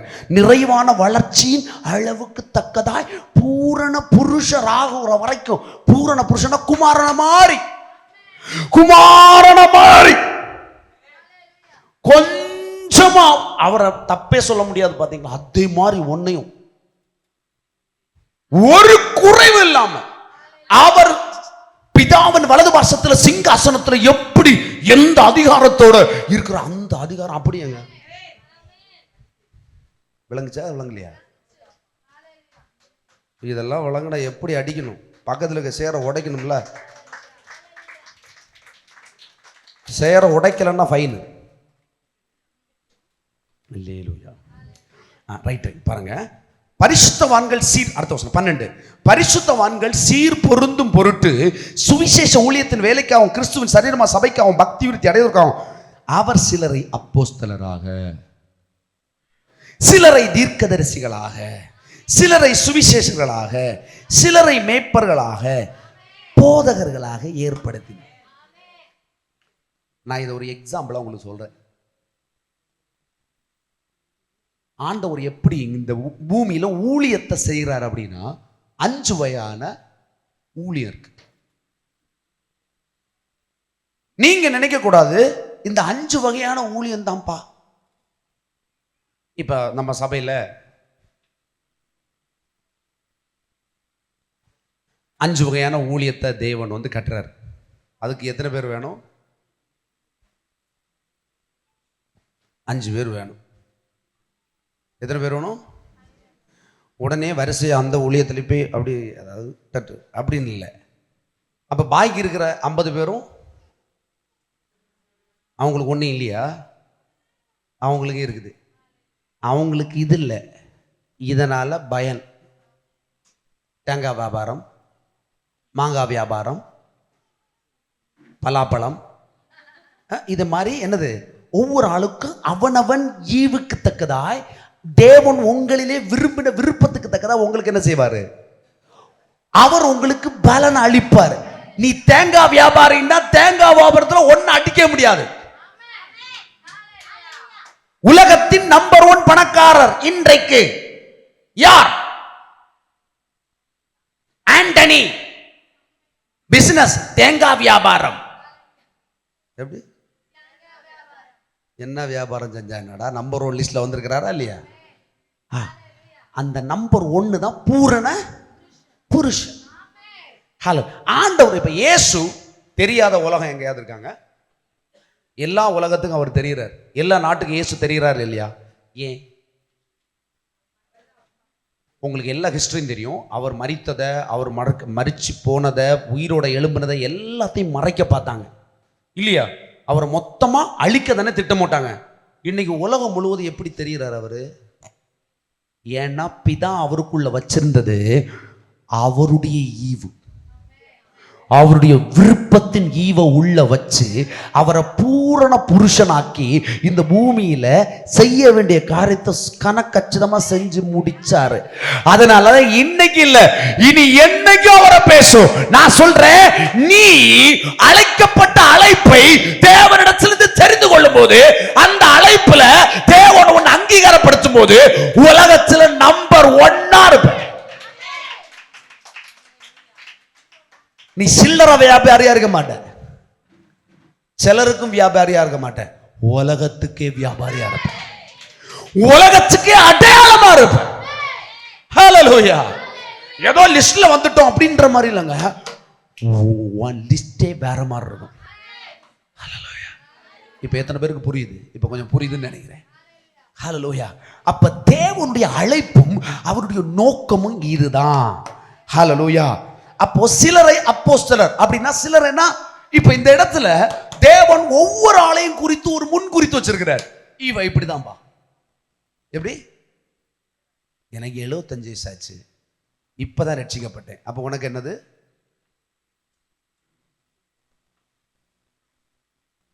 என்னது? ஆலிவ வயசு ஒன்றும் இல்லை, இப்போதான் 1 வயசு. எப்படி? இப்பதான் நீ 75 வயசுல ஆண்டவரை ஏற்றுக்கொண்டீங்க. அப்போ பரலோகம் உங்களை எப்படி கணக்கிடும்? இல்லை, பிறந்திருக்கிறீங்க. எப்படி? இனி வளரணும்.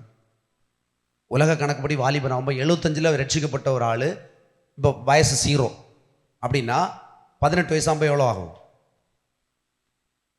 85 93 ஆகும். அப்படிதானே? அப்போ ஒரு 95ல் கல்யாணம். இதெல்லாம் புரியும், அதுக்கு தான் சொல்கிறேன். 95ல் உங்களுக்கு கல்யாணம். எப்படி? அது வரைக்கும் கல்யாணம் ஆகாத ஒரு லேடியாக 75 வயசு ஆயிடுச்சுங்க. கல்யாணம் ஆகலை மூஞ்சி எல்லாம் இப்படி ஆயிடுச்சுங்க, என்ன நீ அவன் கட்டுவாய் அப்படின்ற இந்த டைமில் ரட்சிக்கப்பட்டாங்க. ரட்சிக்கப்பட்ட உடனே எந்த வசனம் அவங்களுக்குள்ள போய் ரட்சிப்பை கொடுத்ததுன்னா அவருடைய பூரண அளவு, அந்த நிறைவான வளர்ச்சி அவங்களுக்குள்ள வந்து பூரண புருஷனை ஆக்குற வரைக்கும் அவர் உன்னை விட மாட்டாரா அப்படின்றது போய் தான் ரட்சிப்பை கொடுத்துச்சுன்னு வச்சுக்கோங்க.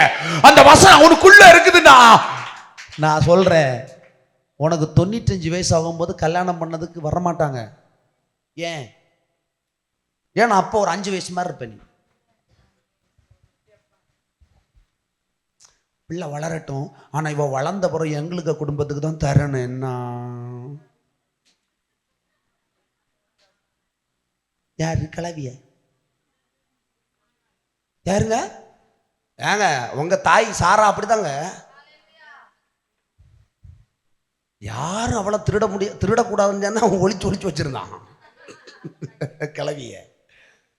அல்லேலூயா. அப்படித்தானே? நான் சொல்ற ஜோக் இல்லைங்க, நிஜம். நமக்கு சிலவள நிஜத்தை சொல்லும் போதுதான் ஜோக்கா இருக்கு. புரியுதுங்களா? இப்போ ஒரு 95 வயசுல இப்போ ரத்தினத்துக்கு கல்யாணம் ஆகல, வயசு எவ்வளவு? 75 வைங்களேன்.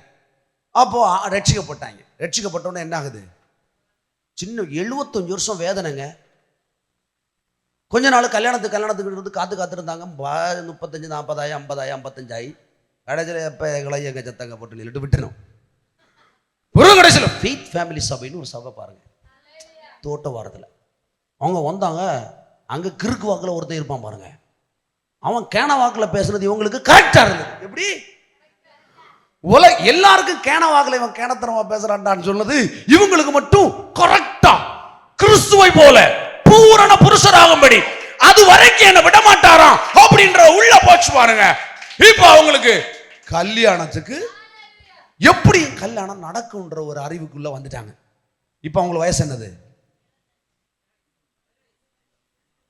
இப்பதான் 2 பால் குடிச்சிட்டு இருக்காங்க. அவங்க ஒரு 7 மாசம் ஆச்சு. சரியா? அடுத்து இந்த ஞானப்பாலை மறுபடியும் குடிச்சு ஒவ்வொரு நாள் ஆண்டவருடைய வெளிப்பாட பெற்று வரும்போ கொஞ்ச நாள் காணும் போது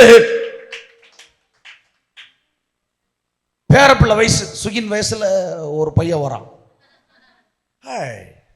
பாஸ்டர், இந்த 3வது வரியிலே நடுவில் இருக்கிறவர் யார்?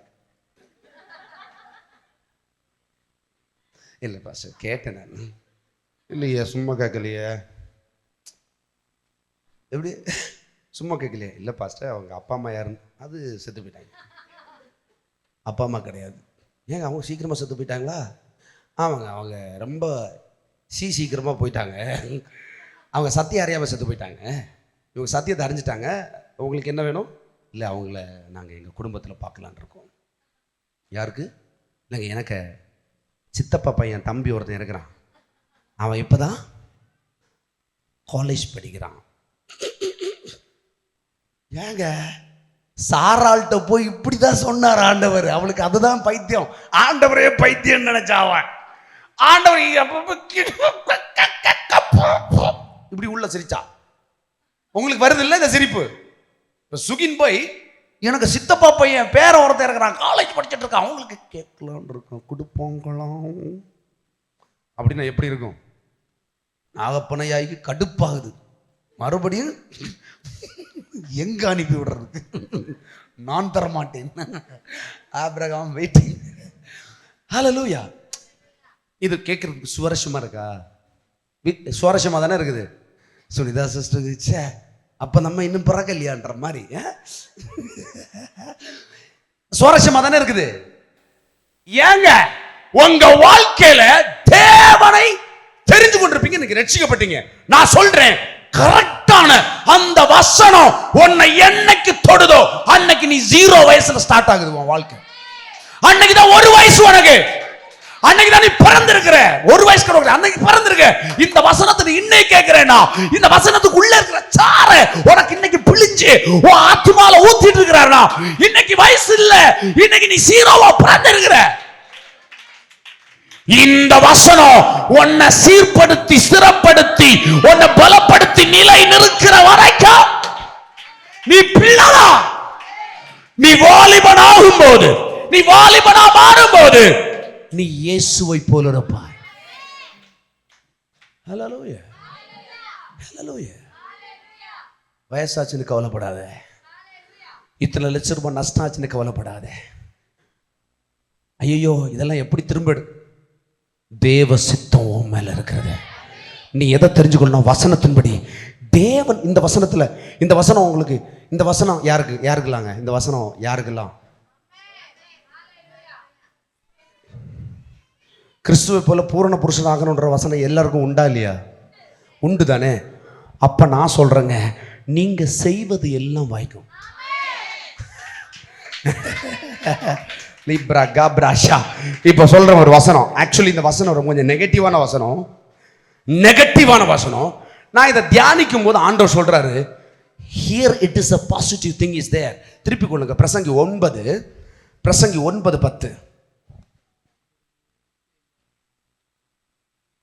செய்யும்படி உன் கைக்கு நேரிடுகிறது எதுவோ அதை உன் பலத்தோட செய்.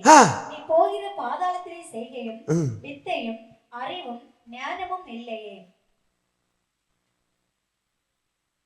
பாதாளன்னா பூமி. நீ இருக்கிற வாழ்க்கை, உனக்கு கொடுக்குற உன்கிட்ட இருக்கிற பாலடைஞ்ச வாழ்க்கையில கர்த்தர் சொல்றாரு, நீ செய்யும்படி உன் கைக்கு நேரிடுகிறது எதுவோ, எது உன் கைக்கு, அது தேவனுடைய சித்தம் என்று நாங்கள் வெயிட் பண்றோம். எத்தனை வருஷம்? தேவ சித்தத்துக்காக நீ வெயிட் பண்ணனா 100 வருஷம் வெயிட் பண்ணாலும் வெயிட் பண்ணிக்கோ. ஆனா நான் இதை வேற ரூட்ல சொல்றேன். இதை சிலவங்களுக்கு ஆழமா இதை புரிஞ்சுக்கிறவங்களுக்கு மட்டும்தான் இது கிடைக்கும். கரெக்டா புரிஞ்சுக்கோங்க. செய்யும்படி உன் கைக்கு நேரிடுகிறது, எதை வேணா செய்யறதுக்கு தேவன் சொல்லலைங்க. ஆனால் சத்தியத்தை நம்பி உன்னை பூரண புருஷன் ஆக்குற வரைக்கும் உன்னை நான் விடுவதே இல்லை, உன்னை கைவிட மாட்டேன்னு கங்கணம் கட்டி உனக்காக வாக்கு பண்ணவரு, அவரோட நீ சஞ்சரித்து அவரோட உறவாடி தினமும் அவரோட கூட நடக்கிறேன்னா உன் கை கேட்டுறது அவர் உனக்கு கொடுக்கிறது. அதை நீ எடுத்துக்கோ. உன் கையில கொடுக்கிற பிசினஸ் எடுத்துக்கோ. உன் கையில கொடுக்கிற சகலவற்றை பிடிச்சுக்கோ. அது உன்னை கைவிடாது. ஏன்னா உன்னை பூரண புருஷன் ஆக்குற வரைக்கும் அவர் உனக்குள்ள வச்சிருக்கிற அந்த ஈவாகிய கிருபை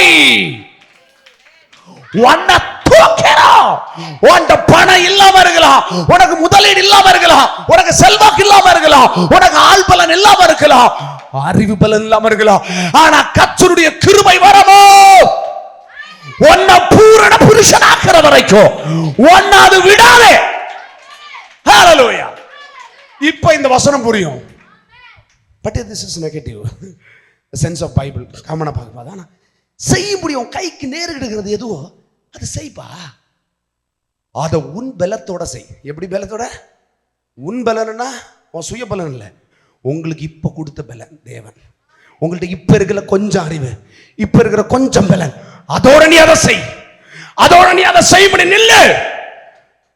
பின்வாங்காத, ஓடி போகாத, காலை முன்ன வச்சு நில்லு. நீ போறது உன்னை சுத்தி இருக்கிறது பாதாளம் தான். பாருங்களேன், பாதாளத்தின் செய்கையும் வித்தையும் அறிவும் ஞானமும் இல்லையே, அங்க ஒண்ணுமே கிடையாது.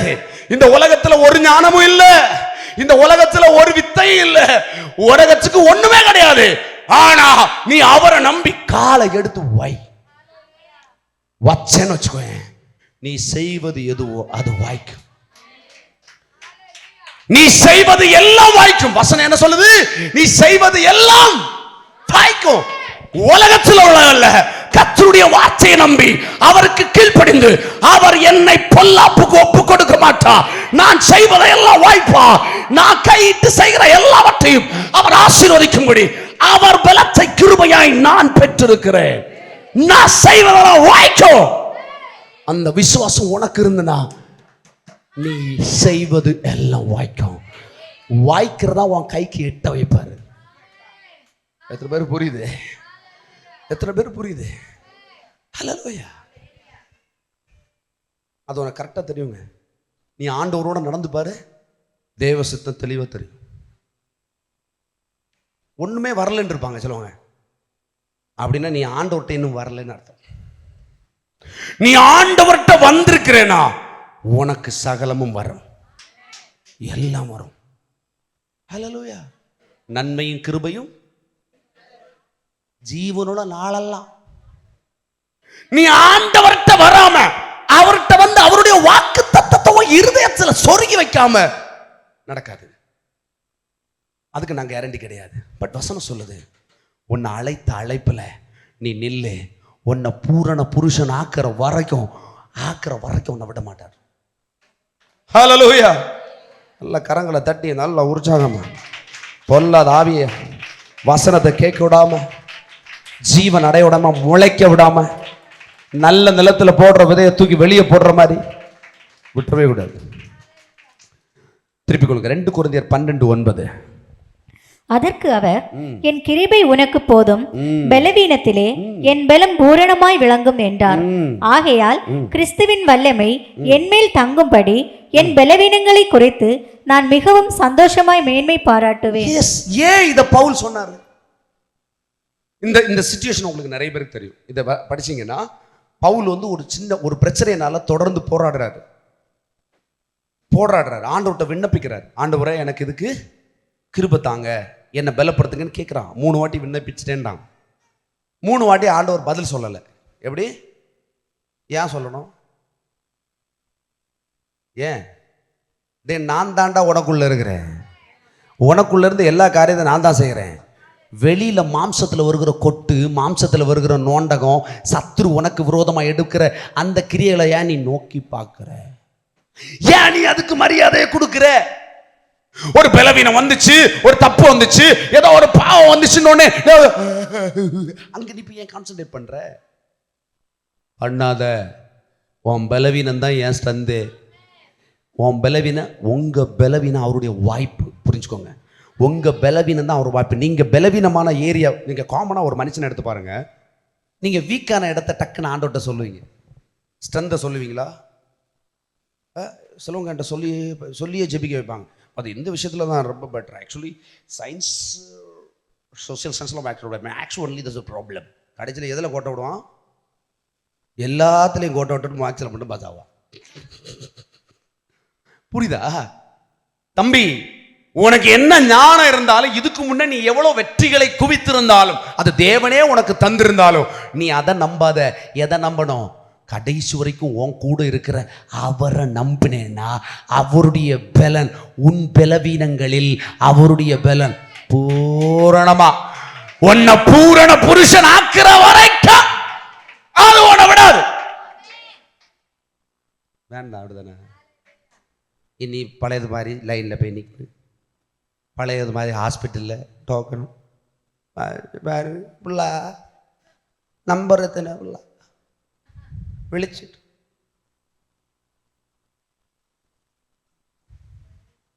ஹாஸ்பிட்டலில் அந்த டாக்டரை கரெக்டாக 9 மணிக்கு தான் பார்க்க வேண்டும். இவங்க எத்தனை மணி போவாங்க? முந்தின நாள் ராத்திரி 9 மணி போவாங்க. சபையில் உன்னை பூரண புருஷராக விடமாட்டா ஓடனா சின்ன வேலை ஆயிட்டு பாருங்க.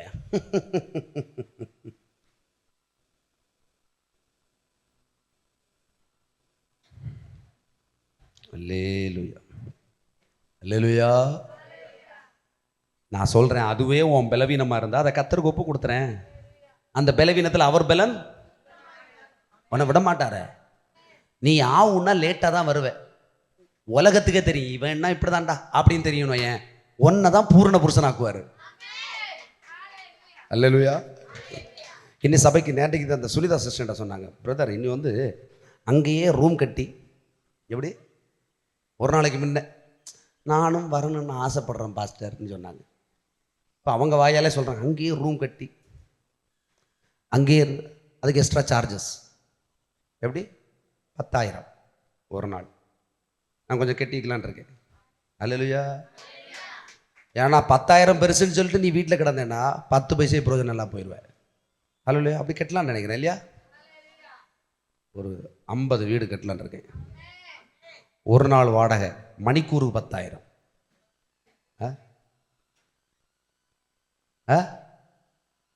அப்படின்னா என்ன செய்வாங்க? எனக்கு பிரச்சனை இல்லை, எல்லாம் லாபம் தான். அப்போ என்ன செய்வாங்க? தூங்காம இந்த 10,000 ரூபாய் கொடுக்க முடிச்சு வெளியிலே வந்து நிற்பாங்க. அஸ் வந்துருக்கிறேன், நீங்கள் எப்போ வருவீங்க? நான் அப்போ தான் தூங்கிட்டு இருப்பேன். நமக்கு லாபம் தான் பிரதர்.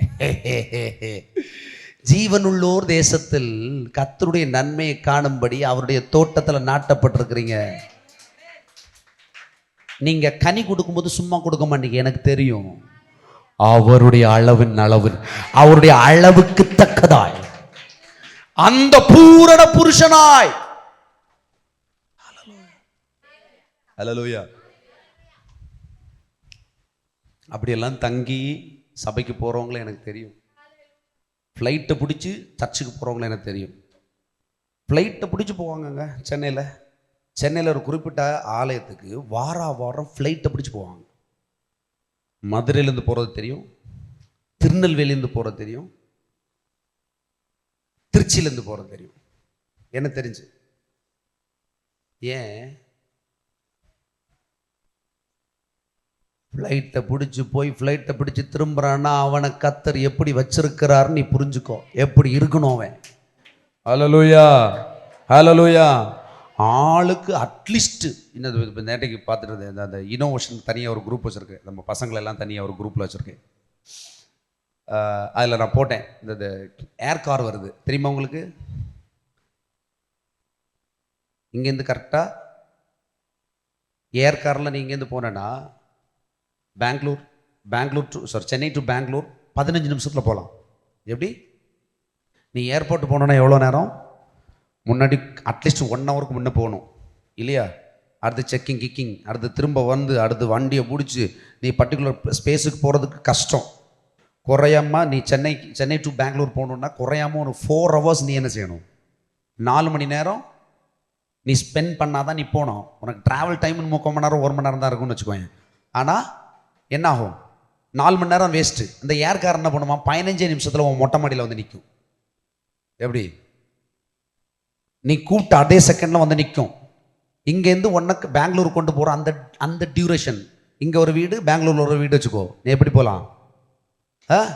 15 நிமிஷத்தில். இங்கன்னா ஒரு 3/4 மணி நேரம்னு வச்சுக்கோங்களேன். 3/4 மணி நேரத்தில் என்ன செய்யலாம்? போகலாம். ஏர்கிராஃப்டுக்கு போட்டியாக வரானுங்க. வரப்போகுது இன்னும் 10 வருஷத்துக்குள்ள பயங்கரமாக அது வேலை செய்ய போகுது. ஹல்லேலூயா. சர்ச்சுக்கு மேலே நான் மொட்டை மாடி வேறு மாதிரி கட்ட போகிறேன். ஹல்லேலூயா. மேலே பார்க்கிங், கீழே பார்க்கிங். ஹல்லேலூயா. முதல்ல வேலை இதை யோசிக்கலை. நேற்றுக்கு தான் உட்காந்துருந்து யோசித்தேன், மேலேயும் பார்க்கிங் வேணும். நான் கீழே மட்டும் தான் பார்க்கிங் நினச்சேன். ஹல்லேலூயா. ஆமாம். வேங்கோட்லேருந்து இங்கே எப்படி வரணும்? வேகமெல்லாம் வரண்டாம். யார் உட்காந்து ஃபஸ்ட் வந்துட்டேன் ரைஸில். எப்படி? அருமே வேண்டாம். ஏரியா மட்டும் கவர் பண்ணணும். வடக்கே, கிழக்கே, மேற்கே, தெற்கே. ஹல்லேலூயா. Praise the lord. அப்போ நீங்க அழைக்கப்பட்ட அழைப்புல இருக்கிறீங்கன்னு வச்சுக்கோங்க. நீங்க தேவன் அழைக்கப்பட்ட அழைப்புல இருக்கிறீங்க. உங்களுக்கு தீர்மானிச்ச தீர்மானத்தில் நீங்க இருக்கிறீங்கன்னா நீங்க அதுல சந்திக்கிற பிரச்சனை, பலவீனம், அது பிரச்சனையே இல்லை. அந்த பலவீனத்தை கர்த்தருக்கு நீ கொடுத்துட்டேன்னா போதும். உன் பலவீனத்தில் அவர் பலன் உன்னை பூரண புருஷன் ஆக்குற வரையும் விடாது. திருப்பி கொடுங்க எபேசியர் 3:7.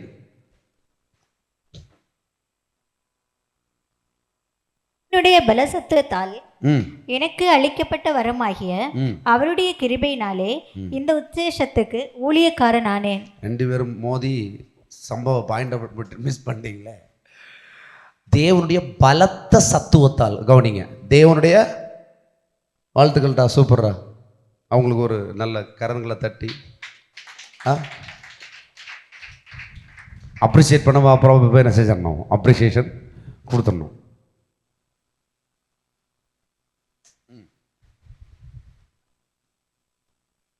ஹல்லேலூயா. பாருங்க, தேவனுடைய பலத்த சத்துவத்தால் எனக்கு அளிக்கப்பட்ட வரமாகிய அவருடைய கிருபையினாலே இந்த சுவிசேஷத்துக்கு ஊழியக்காரனா. யார் சொல்றா? பவுல் சொல்றாரு. பவுலுக்கு கொடுக்கப்பட்ட பொறுப்பு, தேவன் கொடுத்த ஊழியம், தேவன் அவன் மேல வைத்திருக்கிற தீர்மானம், சித்தம். நான் சொல்றேன் உங்க மேல, இதை நீங்க உங்களுக்கு போட்டுக்கோங்க. தேவனுடைய பலத்த சத்துவத்தை சொல்லுங்க. தேவனுடைய பலத்த சத்துவத்தால். பலத்த சத்துவம்னா என்ன? சத்துன்னா என்ன? ஆரோக்கியம், ஸ்ட்ரென்த். உங்களுக்கு தேவையான, உங்க வாழ்க்கைக்கு தேவையான ஸ்ட்ரென்த். உங்க சரீரமா இருக்கலாம், உங்க வாழ்க்கைக்கு, உங்க பிசினஸுக்கு தேவையான பணம் வந்து என்னது? பணங்கிறது ஸ்ட்ரென்த். அதுக்கு தேவையான நல்ல பிரில்லியண்டான ஆட்களை உங்களுக்கு கீழே உங்கள் பிஸ்னஸுக்கு கீழே வேலைக்கு வைக்கணும்னா அது ஒரு ஸ்ட்ரென்த்து. நல்ல உண்மை முத்தமான ஊழியக்காரர்கள் உங்கள் பிஸ்னஸுக்கு கீழே இருக்கிறாங்கன்னா அது உன் ஸ்ட்ரென்த்து. எதுக்கு ஸ்ட்ரென்த்து? உன் வளர்ச்சிக்கான ஸ்ட்ரென்த்து. இப்போ பாருங்கள், நீங்கள் எதில் இருக்கிறீங்க? நீங்கள் வேலை பார்க்குறீங்களா? வேலை பார்க்குறதுக்கு என்ன வேணும்? நல்ல அறிவு வேணும், திறமை வேணும், இதெல்லாம் ஒரு ஸ்ட்ரென்த்து. இப்போ பாருங்கள், தேவனுடைய கூட வாசிங்க, பலத்த சத்துவத்தால் எனக்கு அளிக்கப்பட்ட வரமாகிய அவருடைய கிருபையினாலே இந்த தொழிலை, இந்த குடும்பத்தை, இந்த மனைவிக்கு புருஷனா, இந்த புருஷனுக்கு மனைவியா, இந்த பிள்ளைக்கு பெற்றோரா, இந்த தொழிலை செய்யறதுக்கு தலைமையா, இந்த வேலையை செய்யறதுக்கு திறமையா, இந்த கம்பெனியில பெஸ்ட் பொசிஷன் வர்றதுக்கு தேவையான சத்துவத்தை அவர் எனக்கு கிருபையா ஏற்கனவே அளிச்சிருக்கிறார், ஏற்கனவே தந்திருக்கிறார். அதனாலதான் நான் இந்த வேலையிலே இருக்கிறேன். சொல்லுங்க. அதனாலதான் இந்த பிசினஸ் என் கையில இருக்குது, அதனாலதான் இந்த குடும்பம், அதனாலதான் இந்த மனைவி, அதனாலதான் இந்த புருஷன், அதனாலதான் இந்த பிள்ளைங்க, அதனாலதான் எனக்கு இந்த அப்பா அம்மா. ஹல்லேலூயா. ரைட்டா? இப்போ 8வது வசனம் போடுங்க.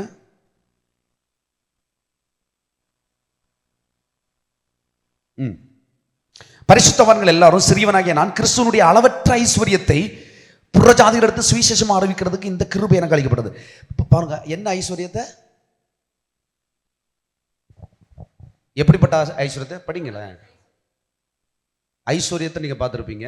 எந்த ஐஸ்வர்யத்தை பத்தி பிரசங்கிச்சிருக்கான் அவன்? நம்ம ஆளுங்க கொஞ்சம் பேர் சொல்லிட்டு இருக்காங்க, ஐஸ்வர்யம் இல்லை, பணம் இல்லை, பணம் வேண்டாம், இங்க சௌரியவானா இருக்க வரவில்லை. பின்ன எங்க சௌரியவானா இருக்கணும்? நீ கிறிஸ்துவினுடைய அளவற்ற ஐஸ்வர்யத்தை தான் பிரசங்கிச்சிருக்கான் அவன். நம்ம போறோங்க. எனக்கு தெரிஞ்ச ஒரு ஆளு, எனக்கு தெரிஞ்ச ரொம்ப க்ளோஸான ஒரு ஆளு, ஃபுல்லா ஆசீர்வாதத்தை பிரசங்கிக்கப்படாது. என்னது?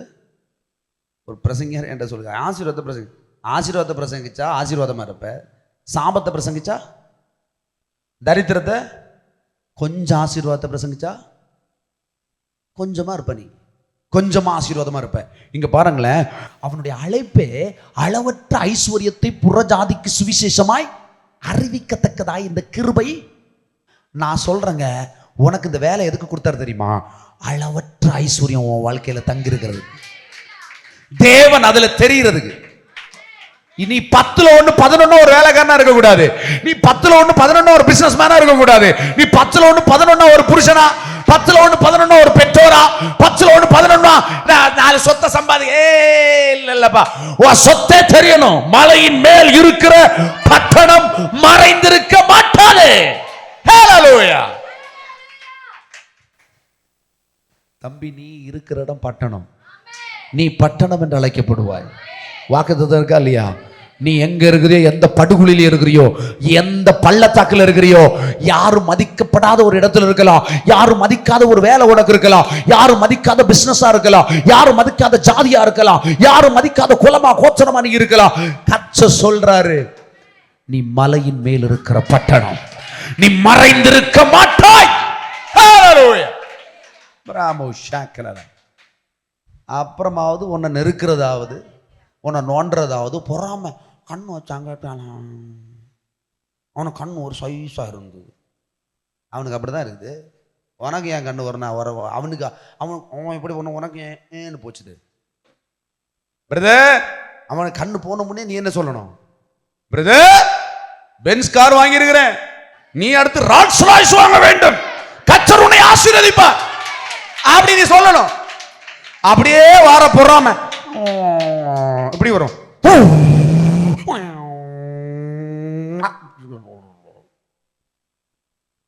புரியலையோ? மியூசிக்கெல்லாம் போட்டு இருந்தும் வேலை செய்யவில்லை, நானே வேலை செய்கிறேன். எவ்வளவு கஷ்டம் பாருங்க. அல்லேலூயா. ரைட்டா? ஆரோக்கியமா இருக்கீங்களா? ஆத்மாவுக்கு ஆரோக்கியம் வருதா? இல்லை எப்போ முடிப்பாரு ஜோர்ந்துட்டு போகலாம். இன்னைக்கு நான் 3 மணி தான் முடிப்பேன். ஆமாங்க, சாப்பாடு தரலாம் இருக்கேன். சாப்பாடு அரேஞ்ச் பண்ணியிருக்காங்க நம்ம ரகுணா ஆண்டி நல்ல காலம் அவரு கேட்கல. ஓ கேட்டதா? Praise the Lord. Hallelujah. Bragala shantane mahathari krabudala Prabha சாந்தரபுல் கிரரே. நீங்க மறைந்திருக்க மாட்டீங்க. கர்த்தர் உங்களோடு இருக்கிறதுனால அவருடைய அழைப்பின்படி நீங்க அழைக்கப்பட்டு அவருடைய நீதியின்படி நிலைநாட்டப்பட்டிருக்கிறீங்கன்னு நீங்க விசுவாசிக்கிறீங்கன்னா உங்களுடைய ஜெயம் வேற மாதிரி இருக்குங்க. வாரம் எப்படி வரணும் சபைக்கு?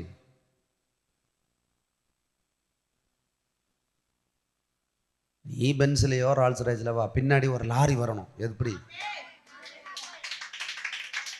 சிலருக்கு தான் டப்புன்னு புரிஞ்சுது. லாரின்றது சிலருக்கு தான் அது புரியுது. ஏன்னா அள்ளுகிறவனுக்கும் விதைக்கிறவனுக்கும் தான் தெரியும். ஹல்லேலூயா. லாரியோட வரணும். ஹல்லேலூயா. உள்ளே ஒரு 10 பேங்க் இருக்கணும் பாருங்க. ஹல்லேலூயா. ஆமாம், ஞாயிற்றுக்கிழமை ரன் ஆகுங்க. ஞாயிற்றுக்கிழமை பேங்குங்க வராதுன்னு நினைக்கிறீங்களா? கொஞ்சம் இடம் தந்தி இறங்கி வந்து நிற்பான். ஐஓபி எல்லாம் நேஷனலைஸ் பேங்க் வந்து நிற்பான். ப்ரைவேட் பேங்க் சொல்லுவான், இல்லைங்க நான் உங்களுக்கு விதைக்கிறவங்களுக்கு தனி ஃப்ளைட்டு கொடுக்குறேன்னு சொல்லுவான். அட போயா நீ, ஃப்ளைட்லலாம் ஏறுறதுக்கு நேரம் இல்லை, சொந்த ஃப்ளைட்டில் ஏற நேரம் இல்லாமல் இருக்கிறேன். ஆமீன். வரல பாரு. ஐயே, நான் இவ்வளோ பெரிய ஐஸ்வர்யத்தை பிரசங்கிச்சுட்டு இருக்கிறேன். ஆட்டோ கிட்டமா ஆடிடுவேன். உனக்கு சொந்தமாக ஒரு ஃப்ளைட்டை வாங்கி தரலான்னு இருக்கிறேன், நீ ஆட்டோ வருவாங்க. அல்லேலூயா. எத்தனை பேர் சந்தோஷமா இருக்கிறீங்க? அதுவும் ஆமென். கை உடைஞ்சது அவருக்குங்க. அவருக்கு கை உடைஞ்சா உனக்கு என்னது? உனக்கு கை ஆரோக்கியம் வரணும்ல.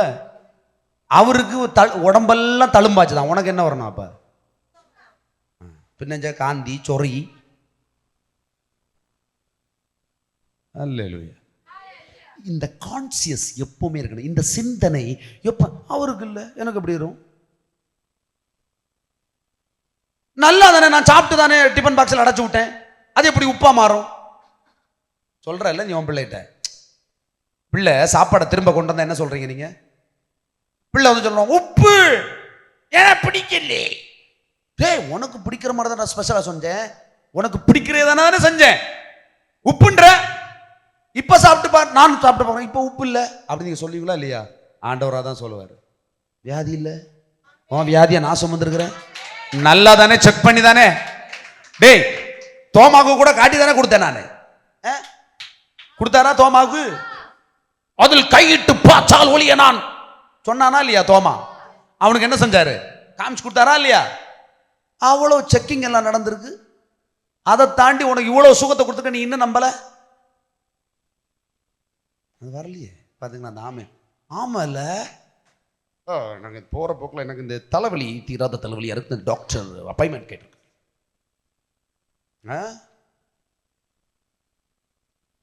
ஆமாம், இதே மாதிரி தான் உன்னை விடணும். நீ எல்லாருக்கும் அந்த கண்ணை நோண்டுற மாதிரி.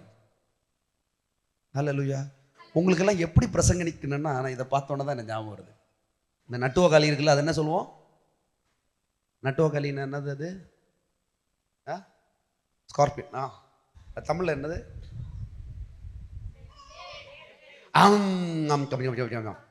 தேளு தெரியும்ல? தேளு தெரியாத ஏதாவது இருக்கீங்களா? இருக்கிற சேருக்கு நேர மேல 2 தேளை விட்டுறணும். எப்படி? கெட்டி இப்படி தேளை கெட்டி விட்டுற. தேளு இல்லையா? தேளு இருக்குமா? தேளை ஃபேக்டரியே இருக்கு. இப்படி கெட்டி விட்டுறணும். அப்படியே கண்ணுக்குள்ளே இந்த விரலை விட்டு ஆட்டுற மாதிரி கண்ணுக்குள்ளே தேளை விட்டு ஆட்டணும். அப்பதான் உங்களுக்கு சத்தியம் புரியும். கொஞ்ச நாள் போனோடனே சத்தியம் உள்ளவன ஒன்றும் என்னை சேதப்படுத்தாது. வாடா, தேளுக்கிட்டே சொல்லணும். எப்படி? வாடா, வந்த கடியே, பொல்லாப்பு உனக்கு நேரிடாது, வாதை உன் கூடாரத்தை. நான் இதை மாதிரி எக்ஸ்பெரிமெண்ட் பண்ணலான் இருக்கிறேன். கொஞ்சம் வித்தியாசமா கஸ்டமைஸ் பண்ணி ஒவ்வொரு ஆளுக்கு ஏற்ற மாதிரி உள்ள தேள்கள் தனியா அப்பதான் வசனம் ஓரமாயிரும். இதுக்கு என்னோ இவர் சொல்லுவார், நான் அப்படியே இருப்பேன் மாயன். கடி கடி பாம்பு கொத்து கொத்து நல்லா இங்கண்டு இப்படி எடுத்து அங்க விடுவோம். எது என்ன பாம்பு? அது சொல்லுவாங்களே கிங் கோப்ரா. பிரசங்கிக்கும் என்ன செய்யணும்?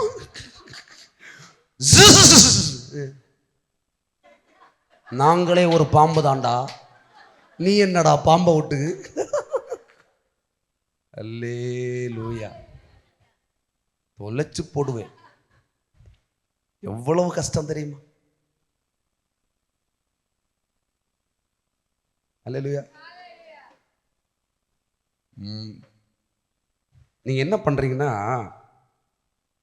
தினமும் ஒரு ஆள், தினமும் ஒவ்வொரு ஆராதனைக்கு ஒரு ஆளுக்கு 5 நிமிஷம் இங்க வந்து நிக்கணும்.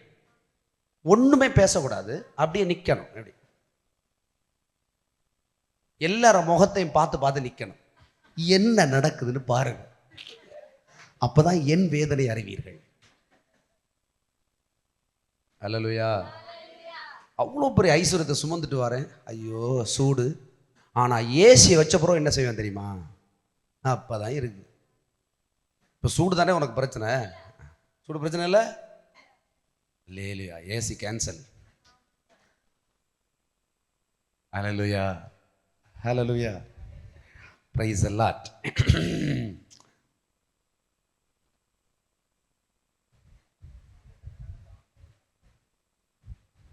ரைட். சங்கீதம் 68:18 முடிச்சிடலாம்.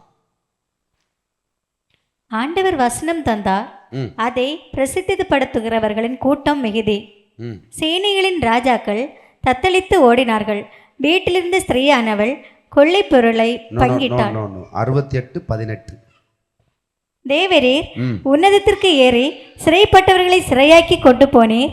தேவனாகிய கர்த்தர் மனுஷருக்குள் வாசம் பண்ணும் பொருட்டு துரோகிகளாகிய மனுஷர்களுக்காகவும் வரங்களை பெற்றுக்கொண்டீர்.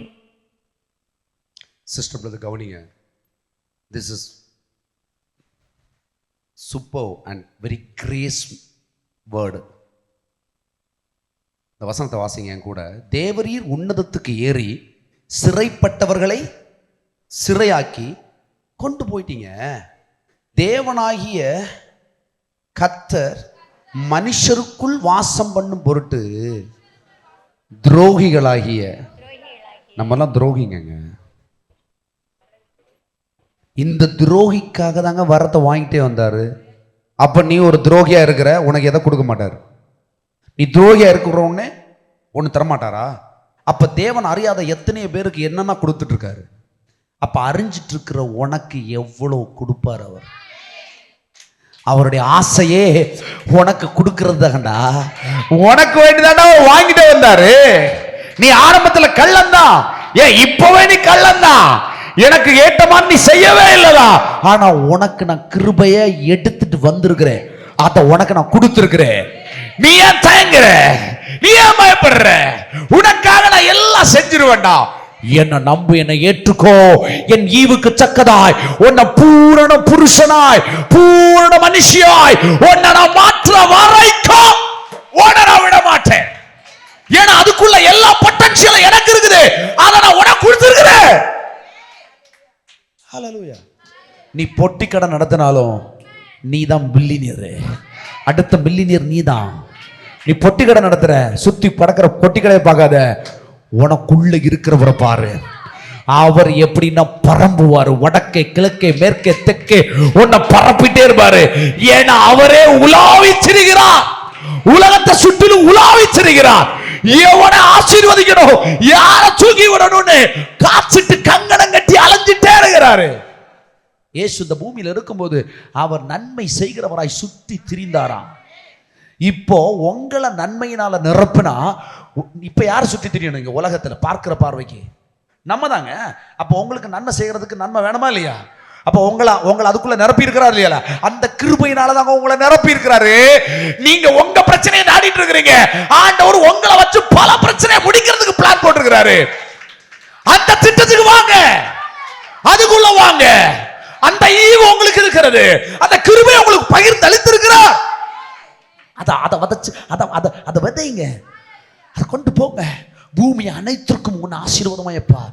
பூமியின் கடையாந்திரம் வரைக்கும் உன்னை ஆசீர்வதிப்பார். நீ சகல ஜனங்களில் மேன்மையா இருப்பாய்.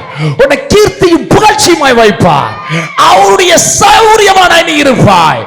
அந்த சௌபாக்கியத்தை நீ அனுபவிப்பாய்.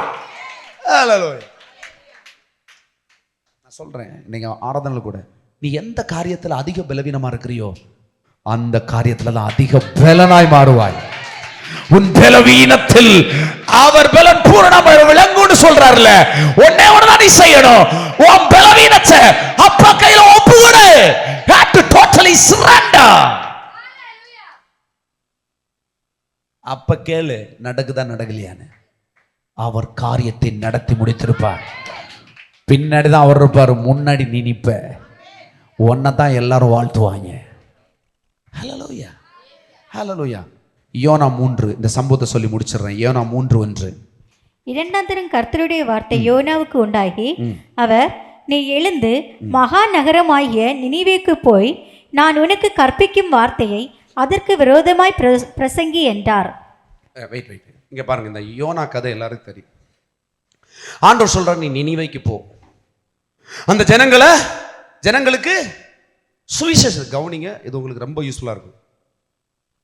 நினிவே மோசமான பட்டணம், தேவனுடைய பட்டணம். ஆனால் அந்த நினிவேல நிறைய பாவம், கொடுமையான பாவங்கள் எல்லாம் செஞ்சு ஜனங்கள் தேவனை விட்டு பின்மாறி தேவனே தெரியாம அசிங்கமா இருக்கிறாங்க. இதை யார் பார்க்குறா? இது நேர மாம்ச பிரகாரமா யோனா இருந்து பார்க்குறான். இந்த யோனா தேவனுடைய மனுஷன், தீர்க்கதரிசி.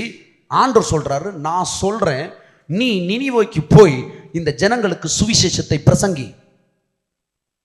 சுவிசேஷத்தை பிரசங்கின அர்த்தம் என்ன? தேவன் அவர்களை ரட்சிக்க விரும்புகிறார் அர்த்தம். இவனுக்கு அந்த ஜனங்களை பிடிக்கல, அவன் சத்தே போட்டுன்னு நினைக்கிறான். எப்படி? அவன் வளைஞ்சுப்பா, இந்த பயல் வேலை என்னத்துக்கு, இதெல்லாம் என்னத்துக்கு, உறங்கின்னு இருக்கிறதெல்லாம் என்னத்துக்கு, அங்கே சத்தங்க போட்டு அப்படின்னு நினைச்சிருந்தேன்னு வச்சுக்கோங்களேன். எனக்கு மெசேஜ் 5 நிமிஷத்துல முடியும். எனக்கு முடிக்கவே முடியல. நீ உறங்கினாலும் தூங்கினாலும் தட்டி தட்டி நிற்கவே முடியாம போயிட்டு இருக்கேன். பாத்தியா? புரியுதா? அது ஆண்டருடைய பலன், நான் கிடையாது. நீ என்ன டிஸ்கரேஜ் பண்ணாலும் நான் என்ன செய்வேன்? எப்பா, உனக்கு கண்டிப்பா கர்த்தர் வேணும். எப்படி? அது எனக்கு தெரியும், ரைட்டா? அதனால தான் நான் என்ன செய்ய மாட்டேன்.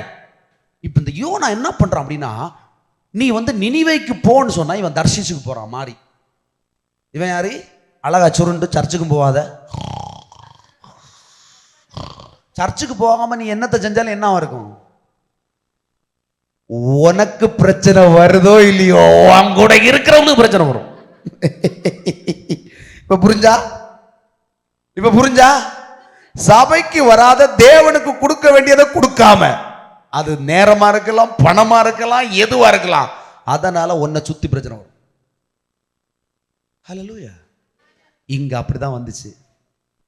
ஏன்னா கப்பல் ஓட்டுறவனுக்கு நல்லா தெரியும், யூசுவலா பயணிக்கிறவனுக்கு தெரியும், இப்படி ஒரு காற்றெல்லாம் வரல. அந்த காத்து எப்படி வந்துச்சுன்னா, அவ்வளவு பெரிய போட்டையே ஒட்டச்சு தள்ளுற மாதிரி வந்துச்சுங்க. எப்படி? ஒட்டச்சு நொறுக்கி தள்ளுற மாதிரி வந்துச்சு. அப்பதான் அவனுக்கு சந்தேகம் வருது, இங்க எவன்டா, யாரால் இந்த பிரச்சனை? அல்லேலூயா. இன்னி சபைக்கு போகாம நீ எங்க போறியோ அங்க நீ யாரை நம்பி போறியோ அந்த தலைவனுக்கு என்ன செய்வேன்? ஃபோன் பண்ணி, நான் வந்தா நீ அடுத்த வாட்டி பாஸ் ஆக மாட்டேன், அதனால அவனை நீ இன்னைக்கு சபைக்கு விடு, இல்லைன்னா அவனை நீ இன்னைக்கு வச்சிருந்தேன்னா உன் பிசினஸ் காலி. அல்லேலூயா.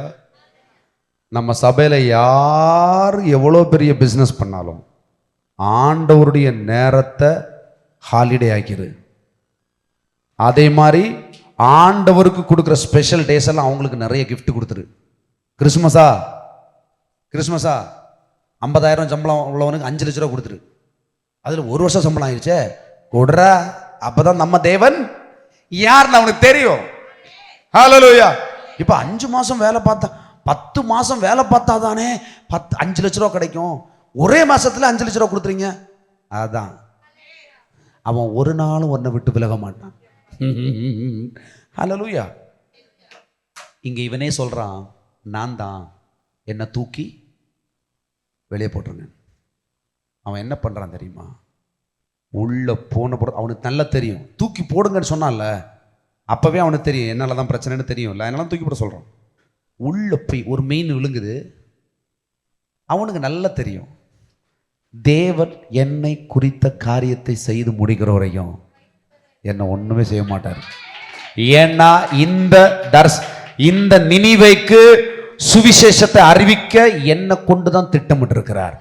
இந்த குடும்பத்துல இந்த புருஷனுக்கு நீதான் மனைவி, இந்த மனைவிக்கு நீதான் புருஷன், இந்த பிள்ளைக்கு நீதான் தகப்பன். உனக்கு தந்த பிள்ளை, உனக்கு தந்த பிசினஸ், உனக்கு தந்த வேலை, உனக்கு தீர்மானித்த காரியத்தை செஞ்சு வெற்றி அடைகிற வரைக்கும் அவனை விட மாட்டாருன்னு நீ விசுவாசிச்சேனா அதுதான் தேவனுடைய தரிசனம், அதுதான் அவரை குறித்ததான சித்தம், அவர் உன் மேல குறித்ததான சித்தம். அதை அறிஞ்சிட்டேன்னு அர்த்தம். யோனா தெளிவா அறிஞ்சுக்கிட்டான். 3 நாள் பூமியின் வயிற்றிலே இயேசு இருந்தது போல யோனா மீனின் வயிற்றில் இருந்தான். வயிற்றில் இருந்து ஜெபம் பண்ணான். நீ தள்ளப்பட்டிருக்கலாம், நீ தேவ சித்தத்தை செய்யாம விழுந்திருக்கலாம், உண்மைதான். ஆனா ஒரு விஷயம் புரிஞ்சுக்கோ, 1% கூட நீ அதை இழக்காமல் நீ அதை திரும்ப பெற்றுக்கொள்ள முடியும். நீ தைரியமா அவர் சமூகத்துல நீ நேரத்தை குடிச்சு நின்னா அவர் அந்த காரியத்தை செய்வாரு. அதுக்கப்புறம் என்ன நடந்து தெரியுமா? இவன் நார்மலா போய் சொன்னா கூட அவனை கேட்டிருக்க மாட்டானுங்க. ஆனா இவன் மறுபடி நினிவேல போய் நிக்கும் போது, நினிவேல போய் நின்ன உடனே அங்க இருக்கிற சின்ன பிள்ளை அரசன் முதல் ஆண்டி வரைக்கும் ரெட்டுடுச்சு 40 நாள் தேவ சமூகத்துல காத்திருந்து தன் பாவங்களை அறிக்கை பண்ணி சகலவற்றிலிருந்து ரட்சிக்கப்பட்டார்கள். ஹalleluya. அரசன் கீழ்ப்படிய அவசியம் கிடையாது. நான் சொல்றேன், if you are the grace of God, if you have the power of anointing, நீ சொன்ன எவனும் கேட்பான். நீ சொன்னா இந்த அரசன்ட்ட இந்த காரியத்தை நீ போய் சொல்லுடு, ஆண்டவர் உனக்கு சொன்னா இந்த காரியத்தை செய்யும்படி நான் உனக்கு பொறுப்பு கொடுத்திருக்கிறேன், இந்த பிசினஸ் நான் உனக்கு தந்திருக்கிறேன், அது என்ன தடை வந்தாலும் நீ எழும்பி நின்னு செய்யினா உன்னை எதிர்த்து நிக்க எவனாலும் கூடாது. இந்த யோனா போய் சொன்ன போது அங்க இருக்கிற அரசங்க அவன் கூட ரெட்டுடுத்தினான். ரெட்டுன சாக்கு உடுத்தி சாம்பல் உட்கார்ந்துருப்பாங்க. அதான் பழைய காலத்துல உபாசம். ரெட்டுடுத்தி சாம்பல் உட்கார்ந்துருந்தாங்க. வசனம் சொல்லுது, 3ஆம் அதிகாரம் வாசி பாருங்க. சின்ன பிள்ளை கூட அப்படியே இருந்தது. அப்படின்னு அர்த்தம் தேவனுக்கு கீழ்ப்படிந்தார்.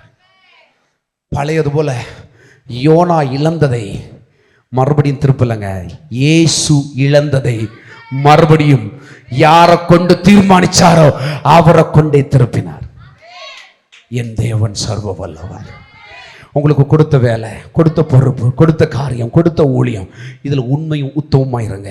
அதுல ஒருவேளை குறைவு இருக்கலாம், பலவீனம் இருக்கலாம், ஏதோ ஒரு சறுக்கல் வந்திருக்கலாம், ஏதோ ஒரு தொய்வு வந்திருக்கலாம். பயப்படாத. கர்த்தர் மறுபடியும் அவர் சொன்னபடி உன் வாழ்க்கையை மேன்மையாக்குவார். மேன்மையாக்க அவர் வல்லவர். நீ மறைந்திருக்க முடியாது. ஏன்னா நீ மலையின் மேல் இருக்கிற பட்டணம், நீ மறைந்திருக்க முடியாது. ஹalleluya, ஹalleluya. இனி போய் உட்கார்ந்திருந்த, ஆண்டவரே தேவன் சித்தமா இருக்கிறது என்ன? போய் உட்கார்ந்து கேட்காத. நீ நல்லா இருப்பதான் அவர் சித்தம், நீ பலுகி பெறுகிறது சித்தம். கடைசியா ஒன்று சொல்றேன், இயேசுவை போல நீ பூரண புருஷனாகிறது தான் அவருடைய சித்தம். இப்ப புரிஞ்சுக்கோ, நீ செய்வதெல்லாம் சபையை நான் ரொம்ப ரொம்ப பாரப்படுவேன். சில டைம்லாம் நான் கோபம் வரும். அது கோபம் இல்லை, உங்கள் மேலே இருக்கிற அன்பு, பாசம். நீங்கள் எப்படியாவது சக்ஸஸ் ஆகணுன்றது எனக்குள்ள தேவன் போட்ட அந்த ஒரு கிருபை, வெறி சும்மா இருக்காது. நான் சொல்கிறேன், நீங்கள் சாதாரணமாக பிடிச்சு ஜெயிக்காதீங்க, இயேசு மாதிரி ஜெயிங்க. இயேசு மாதிரி உங்களுக்கு இப்போ ஜெயிக்கலாங்க. ஆபிரகாம் இயேசு மாதிரி ஜெயிக்கலைங்க, தாவீது ஜெயிக்கலைங்க, மோசே ஜெயிக்கலங்க, யோனா கூட ஜெயிக்கலங்க. நீங்க எல்லாரிலும் பெரியவர்கள், இயேசுவின் பிள்ளைகள். அவருடைய இரத்தத்தினால் மீட்கப்பட்ட சுத்த ஜாதி நீங்கள். அவருடைய இரத்தம், அவருடைய கிருபை உங்களுக்குள்ள இருக்கிறது. அவரை பிடிச்சிட்டிங்கன்னா அவர் உங்களை பூரண புருஷராக்குறவர் விட மாட்டார். நான் சொல்கிற சாதாரண வெற்றியை நீங்கள் நம்பாதீங்க. சாதாரண வாழ்க்கைக்குள்ளே போகாதீங்க. அசாதாரணமான வாழ்க்கைக்குள்ள தேவன் தீர்மானித்த தீர்மானத்துக்குள்ளே போங்க. உங்கள் வெற்றி தேவனை மகிமைப்படுத்து. நம்ம நினைக்கிறது அவன் நம்மளை பார்த்தா கௌரவப்படுத்தணும். பணம் இருக்கிறதுனாலையோ அந்தஸ்து இருக்கிறதுனாலையோ ஆஸ்தி இருக்கிறதுனாலையோ ஒரு ரூபாய் உங்களை மதிக்க மாட்டான்.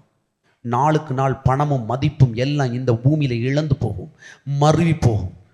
தேவ பிரசன்னம் உன்னிடத்தில் இருந்தார். If you have the God, if you have the presence of God, நீ அவரோட உடன்படிக்கையில் இருக்கிறேன்னா அது உன்னை அழியாமல் காத்துக்கொள்ளும். ஹல்லேலூயா. கர்த்தர் உங்களை ஆசீர்வதிப்பார். அவர் எழுந்திருக்கலாம்.